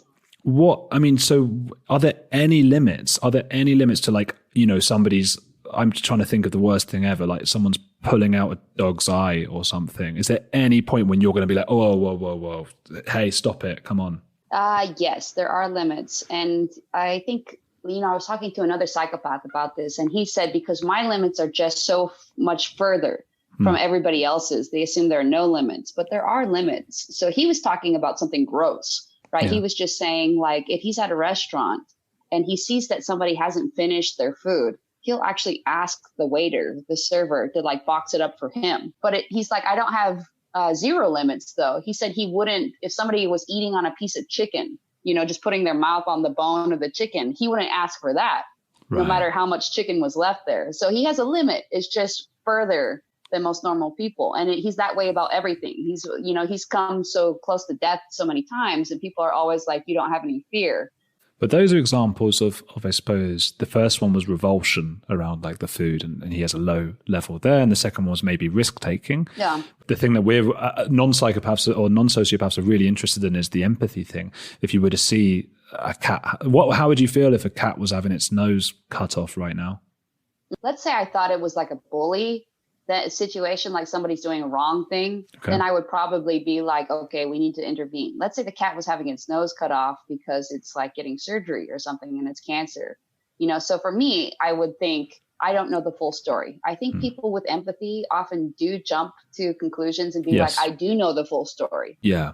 This is obviously a bad person, but I would wait and kind of like calmly talk to the person, be like, okay, I see that you have this cat and you're cutting off the nose. What's going on here? That's why you're quite suitable to work in law, I suppose. And it's another thing you touch on in the book, how you were able to be a bit more of a neutral judge. Right. But I guess what I'm trying to get at is like, is there anything you could walk into a room and see and go, oh God, I feel terrible for that person or animal or whatever it might be? I will keep thinking about this one, Andrew, because I can't come up with one, and I don't want to just do it because I'm like a hard ass, but probably, I guess, a loved one. If I walked in a loved one in basically like a horror film scene where they're obviously clearly being tortured by some like nefarious person or something. Yeah, I suppose that's maybe not so much empathy as like someone's doing something to someone who means something to you. This is why I kind of mentioned bullies. I care for whatever reason. I don't know why. I care about there being like a fairness to things. Yeah. I also don't like violence perpetrated on anyone, probably because I'm anti the death penalty. It is weird for me to deal with these empaths, for instance, who seem to be so hypocritical about so much. Like the classic one used against the people like right-leaning conservative people is that they are opposed to abortion, but pro the death penalty, right? Yeah. But there are a million of those like kind of discrepancies, those inconsistencies that you see with normal people. And I guess my reasoning is just way less emotional. Like your question, I think is kind of like, do you have these emotional reactions? And the answer is even still no. Even after I've gotten like to be a more emotional person, I've gotten more in touch with my emotions through therapy, but I still don't think about those situations in an emotional way. I don't have the emotion first and then kind of think second.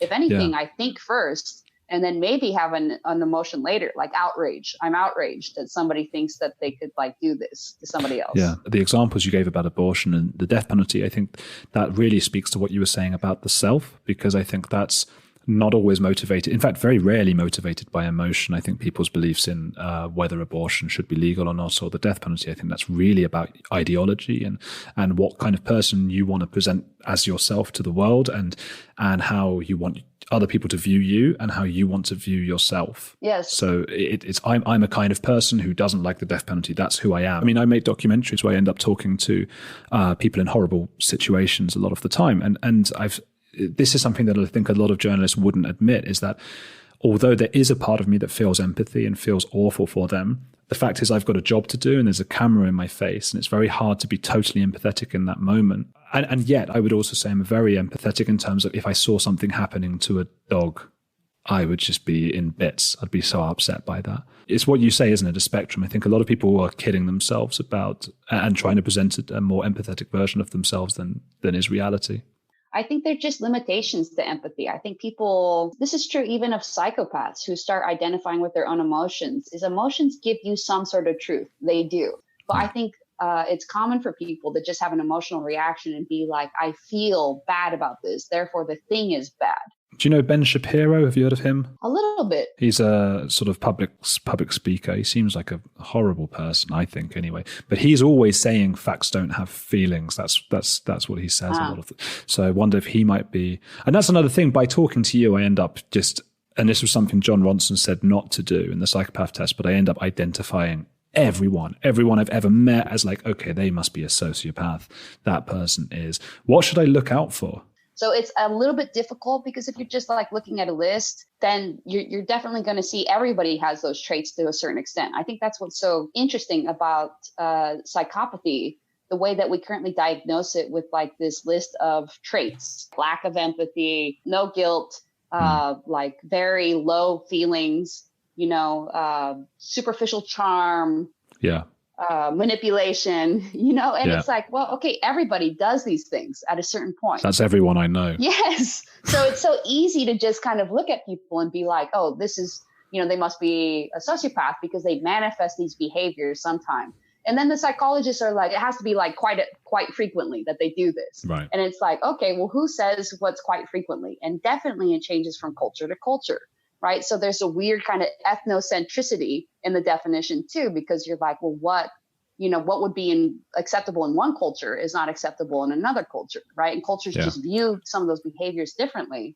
So this is why I'm like, just talk about like its origins. Like the psychopath just has a very weak sense of self. I've heard it said that that you can do like CAT scans or MRI scans, and there are differences in the brains of people who are sociopaths. Is that right? Well, in order to do that, Andrew, you'd have to first be able to distinguish between who are psychopaths and not. And can you? Well, there's a few people I suspect. I've got them all on a list. You have a list in your mind of people in your life, possibly, or in the public eye, who possibly are psychopaths, but you just can't say who. Right. That is the problem that researchers have. It's not any more simple or straightforward for the researchers than it is for you. And it is like this huge source of contention in the field right now about like who, what sort of diagnostic test are we going to use? The kind of gold standard one is like under, all of this criticism, right? The psychopath checklist. Yes, the hair one, right? Yeah. Because they're like, you just look at a bunch of criminals. Yeah, that annoyed you, I could tell from the book. And it actually makes a lot of sense what you say, because they equally weight characteristics that we might consider to be typical of a sociopath and actions that they've done, which might be criminal, especially because when I read that John Ronson book, I was trying to diagnose all my friends with as being psychopaths, just because it was something to do.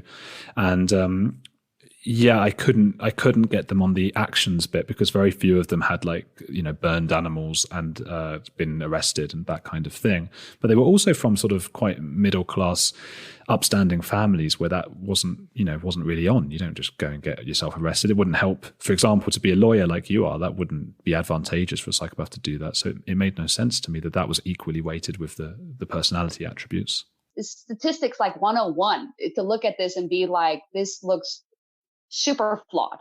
Yeah. Most psychopaths are probably not murderers and things.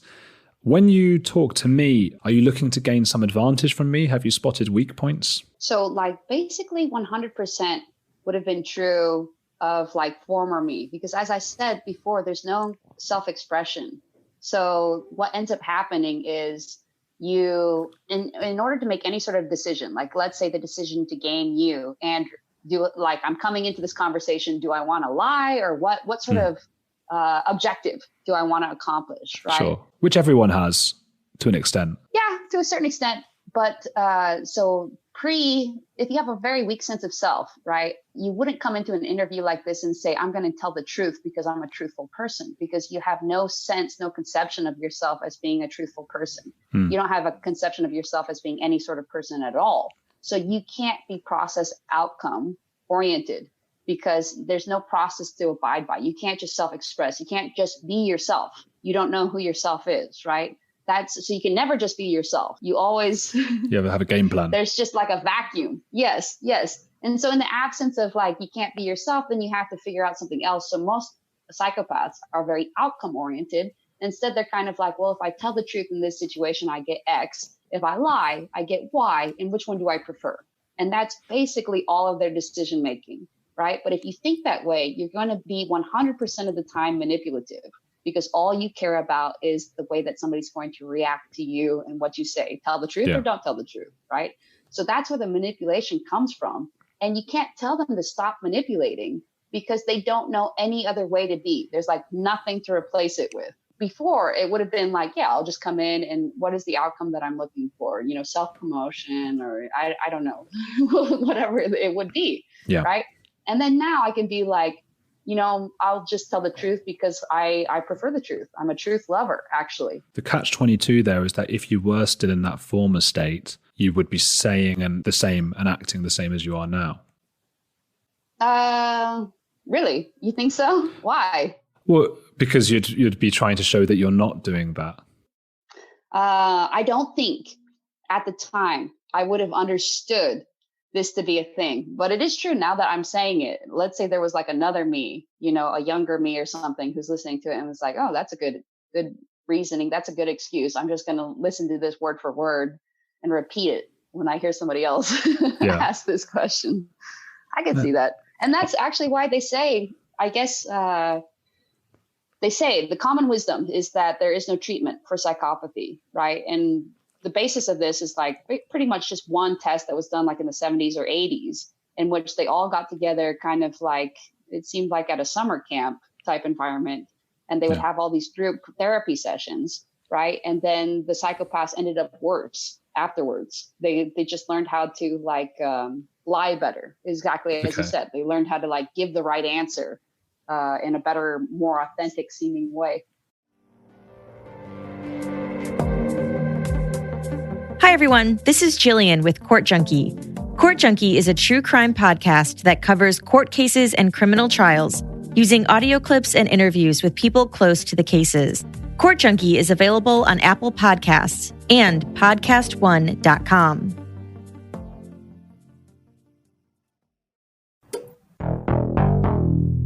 Are you fascinated by unexplainable crimes, conspiracies, and fringe culture? Well, step into the crawl space. From tales of survival and deepfakes to synchronicities and cryptozoology, Crawl Space is a podcast that brings you weekly stories of the mysterious, harrowing, and bizarre. Search Crawl Space wherever you listen to podcasts. Crawl Space, where crime meets culture. What if your daughter disappeared? Your mother, your son? What if years have passed and you're no closer to finding them? When a person goes missing, their story doesn't stop there. Each week, Missing brings you stories of missing persons and justice, sourced from the case file of the nonprofit Private Investigations for the Missing. Listeners say Missing is the most binge-worthy podcast of all time. Search Missing wherever you listen to podcasts. Missing, where mysteries have a mission.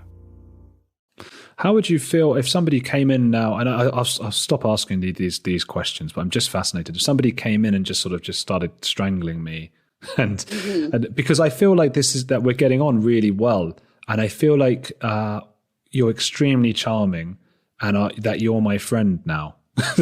So and I'm just being honest about how I feel you're my friend, and if you were now near me, I could say, hey, let's go get a coffee and we'll all hang out, and yeah. So how would it feel if somebody I just started having a heart attack now, how would you feel? Well, I do not feel connected to you, Andrew, and not in a bad way. Yeah, it's upsetting. I mean, I feel like I don't know what the connection that you feel to me is. Mm-hmm. I think that probably is, again, like some evolutionary shortcut that maybe you haven't examined. And I do think that people probably exploit that, and other people who do experience that is like, okay, we've only been talking for 30 minutes and there's a connection there, right? So I think I don't experience that. And I think it's just because I don't have the same shortcuts. I don't have the same emotional shortcuts. I don't think it's because we can't be friends. You know, I absolutely think that we could develop a friendship, but it would be kind of like, I mean, to me, you almost sound like these made for TV movies where it's like, oh, love at first sight or something, you know? Right. No, I meant in a platonic way, just to clarify. No. But I still understand it takes like a very long time for me to feel an emotional connection for the most part. You know, I may feel an energy. I may feel like, oh, this is a good vibe, you know, or we're having a good conversation or something. Do you feel a good vibe with me? I would say 4 out of 10, a good vibe. 4 out of 10? Yeah. Is that 4 out of 10 compared to people you've known a long time, or compared to most interviews you have? Compared to everybody, all people I've known a long time. Yeah. Mm-hmm. What about compared to most interviews? Most interviews, I guess 10 out of 10. We're having a fun time. That's great. That's brilliant. If you don't have that immediate connection with people, how can you enjoy a movie where the main thing is that you're supposed to empathize with the character? So this is, I actually think, an interesting kind of distinction. Did you know, Andrew, that starting about the age of 6, a child can hear the difference between hot water being poured and cold water being poured into a glass? That's insane. It's crazy. Did you even know that was something that you could do, Andrew? No. The things I don't know could fill the Albert Hall. So I think it's kind of the same with psychopaths. You may think that what you're doing 100% of the time in watching a movie is empathizing, but actually you're being manipulated, right? You're having your own reaction to a particular situation because of the music. You know, like a really great example of this is horror, right? Like you can be scared and there's not a character at all who's being scared. You're not empathizing. You actually are just scared. You're scared of the situation, right? So I still get, so I think of it as like empathizing versus you're being moved, right? You can say that music is very moving without, you're not empathizing with the conductor. You're not empathizing with the composer. You're not empathizing with anybody. The music is still moving though to you. It provokes an emotional reaction. Okay. So what's your favorite film, for example?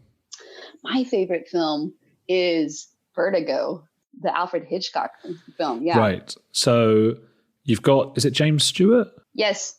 Yeah. Okay. So you got James Stewart is feeling all sad because he let his friend die on a roof or something. And he's in bits. He's all upset. Are you not being emotionally moved and thinking, God, I can empathize with him feeling this vertigo stuff? No, I'm not. I definitely am not emotionally moved. The reason why I like Vertigo is because the viewer is totally manipulated. It's like one of these movies in which you think the movie's about one thing and you're like, wow, that's really just the end. Okay. That's the way it ends. There's a twist.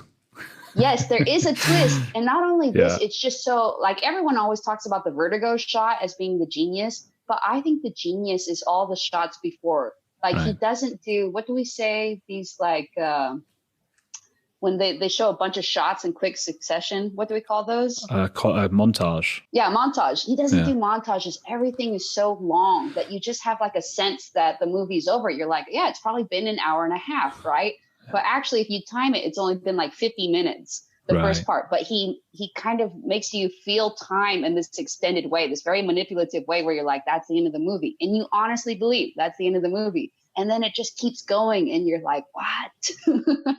It sounds like you're appreciating the craft of the director and the manipulativeness. Is that a word?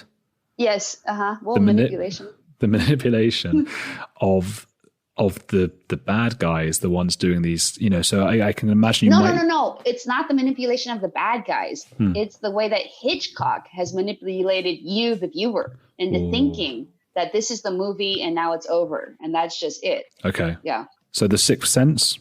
Oh, Sixth Sense is pretty good too, because you're also like, manipulated. You're kind of like tricked or whatever. And you like being manipulated, I suppose, in those... Oh, yeah. Yeah, I like being manipulated. Even, I've always liked to be seduced too. It's like, it's fun. It's like somebody tickling you, you're like... That's so fascinating though. A lot of the things we watch in the movies, maybe it's someone dying a slow death or something. It's things that we don't really want to happen to us in real life, but we're getting tantalizingly close. And it sounds like something you might do in real life is manipulate people. And you wouldn't want to be manipulated in real life. It's not real, so it's okay, and you're being manipulated. Yeah, well, it's like a roller coaster. Like you want to be scared. You want to have that reaction provoked in you. But you couldn't enjoy a romantic comedy then, could you? No, I can enjoy like clever acting and funny jokes and stuff for sure. Do you ever feel jealousy for people who have, I suppose, a wider spectrum of emotion and empathy? That's a good question. I think that I feel stuff missing sometimes, like I obviously felt enough stuff missing that I went to therapy for like 4 or 5 years, and tried to get more in touch with like my own emotional reactions. It's still an issue in my relationships that I can be so kind of on and off, like connected with them seeming, and then, that I use the word like they're off my radar. If they're off my radar, then it's almost like they don't exist. And I think for some people that can be very hurtful to feel that like the loved one, the person that you love the most or something, is not thinking about you all the time, not even in the background, just completely off. I think we can all relate to that in some ways, though. Although I always found it hard. Yeah, when I had friends of mine who were ghosting a girl, for example, they were just not replying to the messages and they just would never do it again. They would never ever reply. For all the girl knows, this guy died or something, he's just never going to. And although I understood the desire to not want to talk to this person again and that it would be easier to not have to explain anything, I couldn't understand how that person could go to sleep at night knowing there was somebody else a few miles away who couldn't sleep because they were so stressed by this whole thing. Yeah. But it wouldn't bother you. I do think it's not good behavior. Okay. It's not like I endorse that behavior. Like I can be bothered intellectually, I guess, too. Like I can be just intellectually bothered, but that somebody deserves an explanation or something. But then I was just listening again to, that Alanis Morissette song, You Ought to Know. Yeah. And for the first time, I was like, wow, she sounds super like clingy. And it sounds like he broke up with her. So why does she keep showing up to his door and calling him during dinner? She sounds so angry. Stalking. Yes. Yeah. I was like, this is also inappropriate. I think Alanis Morissette's songs have probably been sort of diagnosed and analysed and scrutinised more than anyone's songs in the last sort of 50 years. But now in woke culture, I'm like, if somebody, especially imagine it was a dude singing about a girl, people would definitely be like, this needs a lawsuit to prevent this. Cops need to be called. She's really quite angry. I suppose that she's speaking for the suppressed gender in that sense. And she, I guess. Yeah, that's a good one, Andrew. If any listeners are wondering what Andrew's virtue position on this is. God, do I sound virtuous now? Oh no. Yeah, she's definitely speaking for the oppressed. I don't want to be a virtue signaler. I hate virtue signaling. No, I think it's good. Well, people misunderstand you otherwise. Now in this day, somebody said this. Yeah. I guess there was a cast member from Glee who unfortunately drowned in a lake. Sure. Right? Yes. And then the cast members from Glee, when they finally found the body, they all tweeted, their huge condolences. And I guess one person didn't do it, or they didn't do it enough. And people were like, terrible. This person's terrible, heartless. Yeah. That drives me. That keeps me up at night. I get so angry about the hypocrisy of woke culture. Yes. And actually, it's interesting because my sister-in-law was talking about, she's like, isn't it so crazy that there was a certain time period of mourning?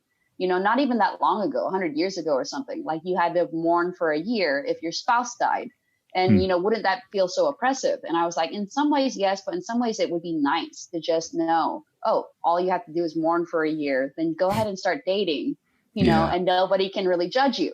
Because now, everybody's all the time guessing, like how long is enough before people, stop judging me for doing this type of behavior. So again, is that an innate empathy, or is this a lot of it is just concern about judgment from peers? And I guess that some of it just feels like you don't have it, that fear of judgment as much. I definitely have a fear of mobs, mob mentality, because I think that it's so irrational. And I know that comes from an emotional space that most people have that I do not have, because I've never experienced like mob mentality or this like rushed moral judgment that other people engage in. In fact, I basically don't do moral judgments at all. It's basically like you guys are all heroin addicts to me, because you're engaging in this thing in order to like feel more alive. And I'm like, but can't you see the destruction that comes along with it? Yeah. Well, I think so much of it though is performative. I think so much. And that's something I could probably tell you as a non-sociopath, that there are empaths, there are people who extremely seem to be upset by everything, but I really do think there's a lot that is expected of you. For example, mourning for a certain amount of time, tweeting the right tweet. People don't care. People are horrible when they're left to their own devices. So I feel like I'd like to think I'm more empathetic than a lot of people I know. And yet then they judge and they'll put tweets and Instagram messages about this and that. And everybody's trying to win at being the most empathetic person. And I guess you're just out of that race. You don't care. Yeah. And every once in a while, if I see something particularly egregious on Twitter, then I'll say, hey, this is not a thing. Logically, it's not a thing. Yeah. Speaking of logically not a thing, this is going to be murky waters here because you are quite religious. Is that, and you teach at a Sunday school, and you're part of the Mormon church, right? Yes. Is it the Mormon church or the Church of Latter-day Saints? What's the difference between those two? Church of Jesus Christ of Latter-day Saints. Yeah. Okay. They have a new push. They want us to use the full name. Sometimes I shorten it to Restored Church of Jesus. Okay. You don't really believe there was like Jesus and stuff. Maybe you do? See, I think there was Jesus. And I think most people think there was Jesus. They just are like, maybe he was just a good teacher or not a good teacher. Okay, but not like Moses. Moses probably existed too, but did he actually part the Red Sea? I don't know. So like my theory of Mormonism, I think is actually the theory of Mormonism. It's more science fiction, I think, than most people would imagine, than most like kind of Christian sorts of religions. Okay. So like the idea is that consciousness originated, our consciousness, like the kind of humankind consciousness, originated not here on this earth, but some different location, right? And it originated from a particular type of matter that Mormon theology calls intelligence. So the intelligences are like different matters. Is it similar to Scientology in that sense? I actually don't know Scientology that They've got a similar sort of a creation story. Would I be right in surmising that you believe in this in an allegorical fashion, but not in a literal sense? Yeah, allegorical fashion. I definitely do believe that consciousness developed some other place than Earth first. What about evolution and all of that stuff? So like if you kind of believe this, basically, then the Mormon theology is this world is a simulation. It's very related, I think, to who is it? Elon Musk, who believes that this is a simulation. Yes. Kind of similar beliefs of like, there are certain aspects of reality that make it seem like this place was created in a way that a simulation is created. It's so funny because I think, so I operate under the assumption that there's no God. And I see people who are religious as clinging to something because they're so worried about death and not having an afterlife and what the meaning of everything is. And it feels like you're coming at it from a totally different place. And it's like you're coming at it because you need a structure and moral guidance, a moral code. Is that fair to say? 100%. I think that's how I would have thought of it until maybe like several years ago. And here's the thing with Mormonism. I don't think that I am, at least. I don't think I'm clinging to it. I just think actually it's a plausible story. Have you ever wanted to kill someone? Have you ever come close to killing anyone? Only like once, kind of like in rage, anger, but it was kind of a very just like, I think it's actually kind of like one of the other psychopaths I've met calls it a gray rage, right? And the gray rage happens in like a very predictable situation, which is that someone who does not have authority over you is exercising authority over you. And for whatever reason, it just like triggers a psychopath in a way that nothing else does. Yeah, this was in the book when you were told not to walk in a certain place, right? Yes, by this in the Washington, D.C. metro worker who told me to not do that. But again, it's like, would I have actually killed the person? I don't think so, because I intentionally don't own weapons. So you just wanted to feel the power of knowing you could kill them. Actually, in that situation, I think I was out of control. I think I was like, in that moment, I just was like on autopilot. Wow. You were just frothing at the mouth. You were just like, you don't tell me to step in this place. Yeah, in a very weird way. And who knows why it happens? I think that's really interesting too. I think it's interesting that experience is pretty common among psychopaths, is that that type of situation will trigger that sort of reaction. One other thing I want to mention is like the bit I just read about appendicitis. So you went to school for like, what was it, a week or so after your appendix had burst? Yes. Oh my God. Like why don't you feel pain like other people? I think, I think it's like related again to like the sense of self, really weak sense of self. Like psychopaths are known for being really able, very well, very good at the compartmentalizing, right? So it's kind of like, once you kind of acknowledge this truth, then it's like, I can just kind of ignore it. It is true. Psychopaths are known to not learn very well by experience. Like they can suffer consequence after consequence after consequence. And it doesn't matter. And in fact, it feels awesome. And we call those psychopaths, I do at least, playground stage psychopaths, the ones that have like very low reaction to negative consequences. And it's almost like Teflon, like nothing seems to stick to them. Do your friends and family know about your condition? Yes. And in fact, it's a little bit sloppy, I have to say. It's not like I was like, came out to them. I told them when I started doing the blog, my immediate family, and then people would just kind of find out. But it's funny, I had like a little bit of a outdoor socially distanced family reunion type thing, in which one of my cousins was asking me about like the book and psychopaths and stuff. And then the other cousin was like, wait, what?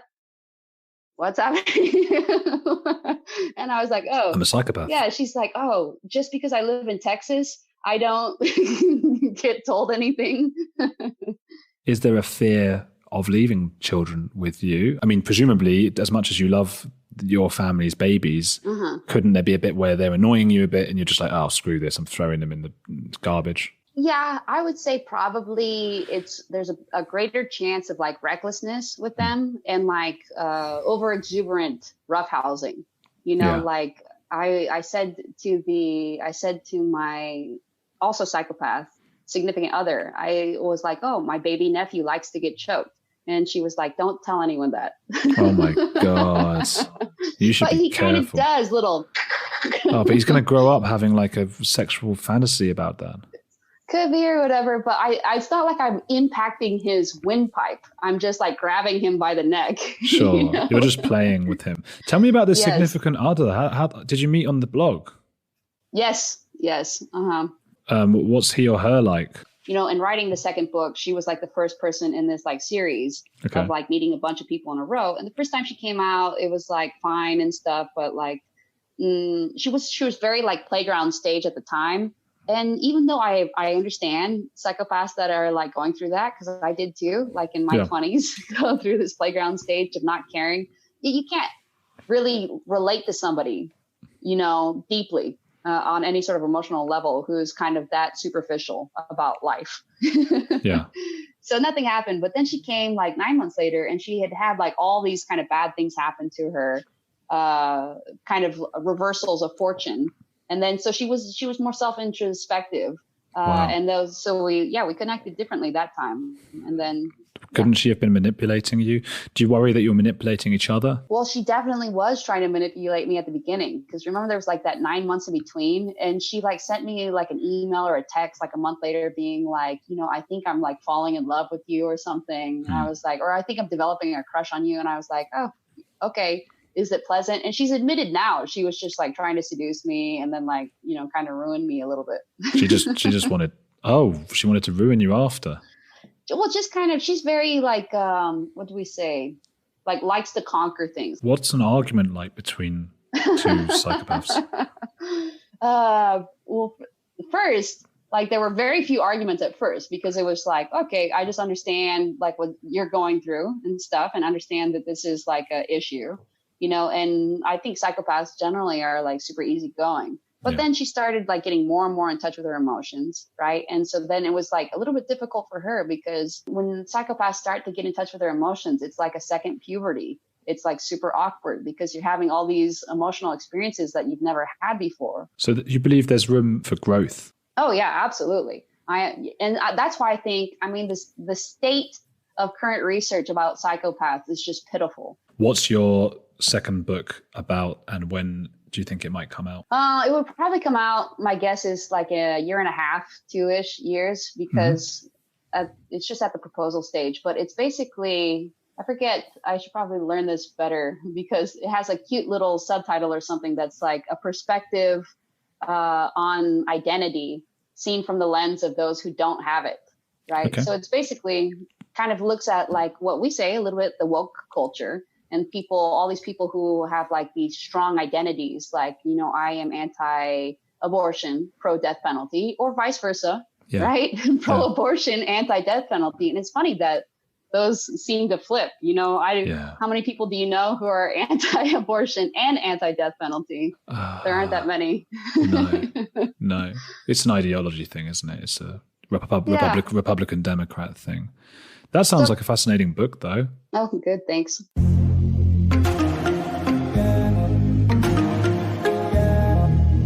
Wow, that got my adrenaline pumping, especially when she said that 4 out of 10 stuff.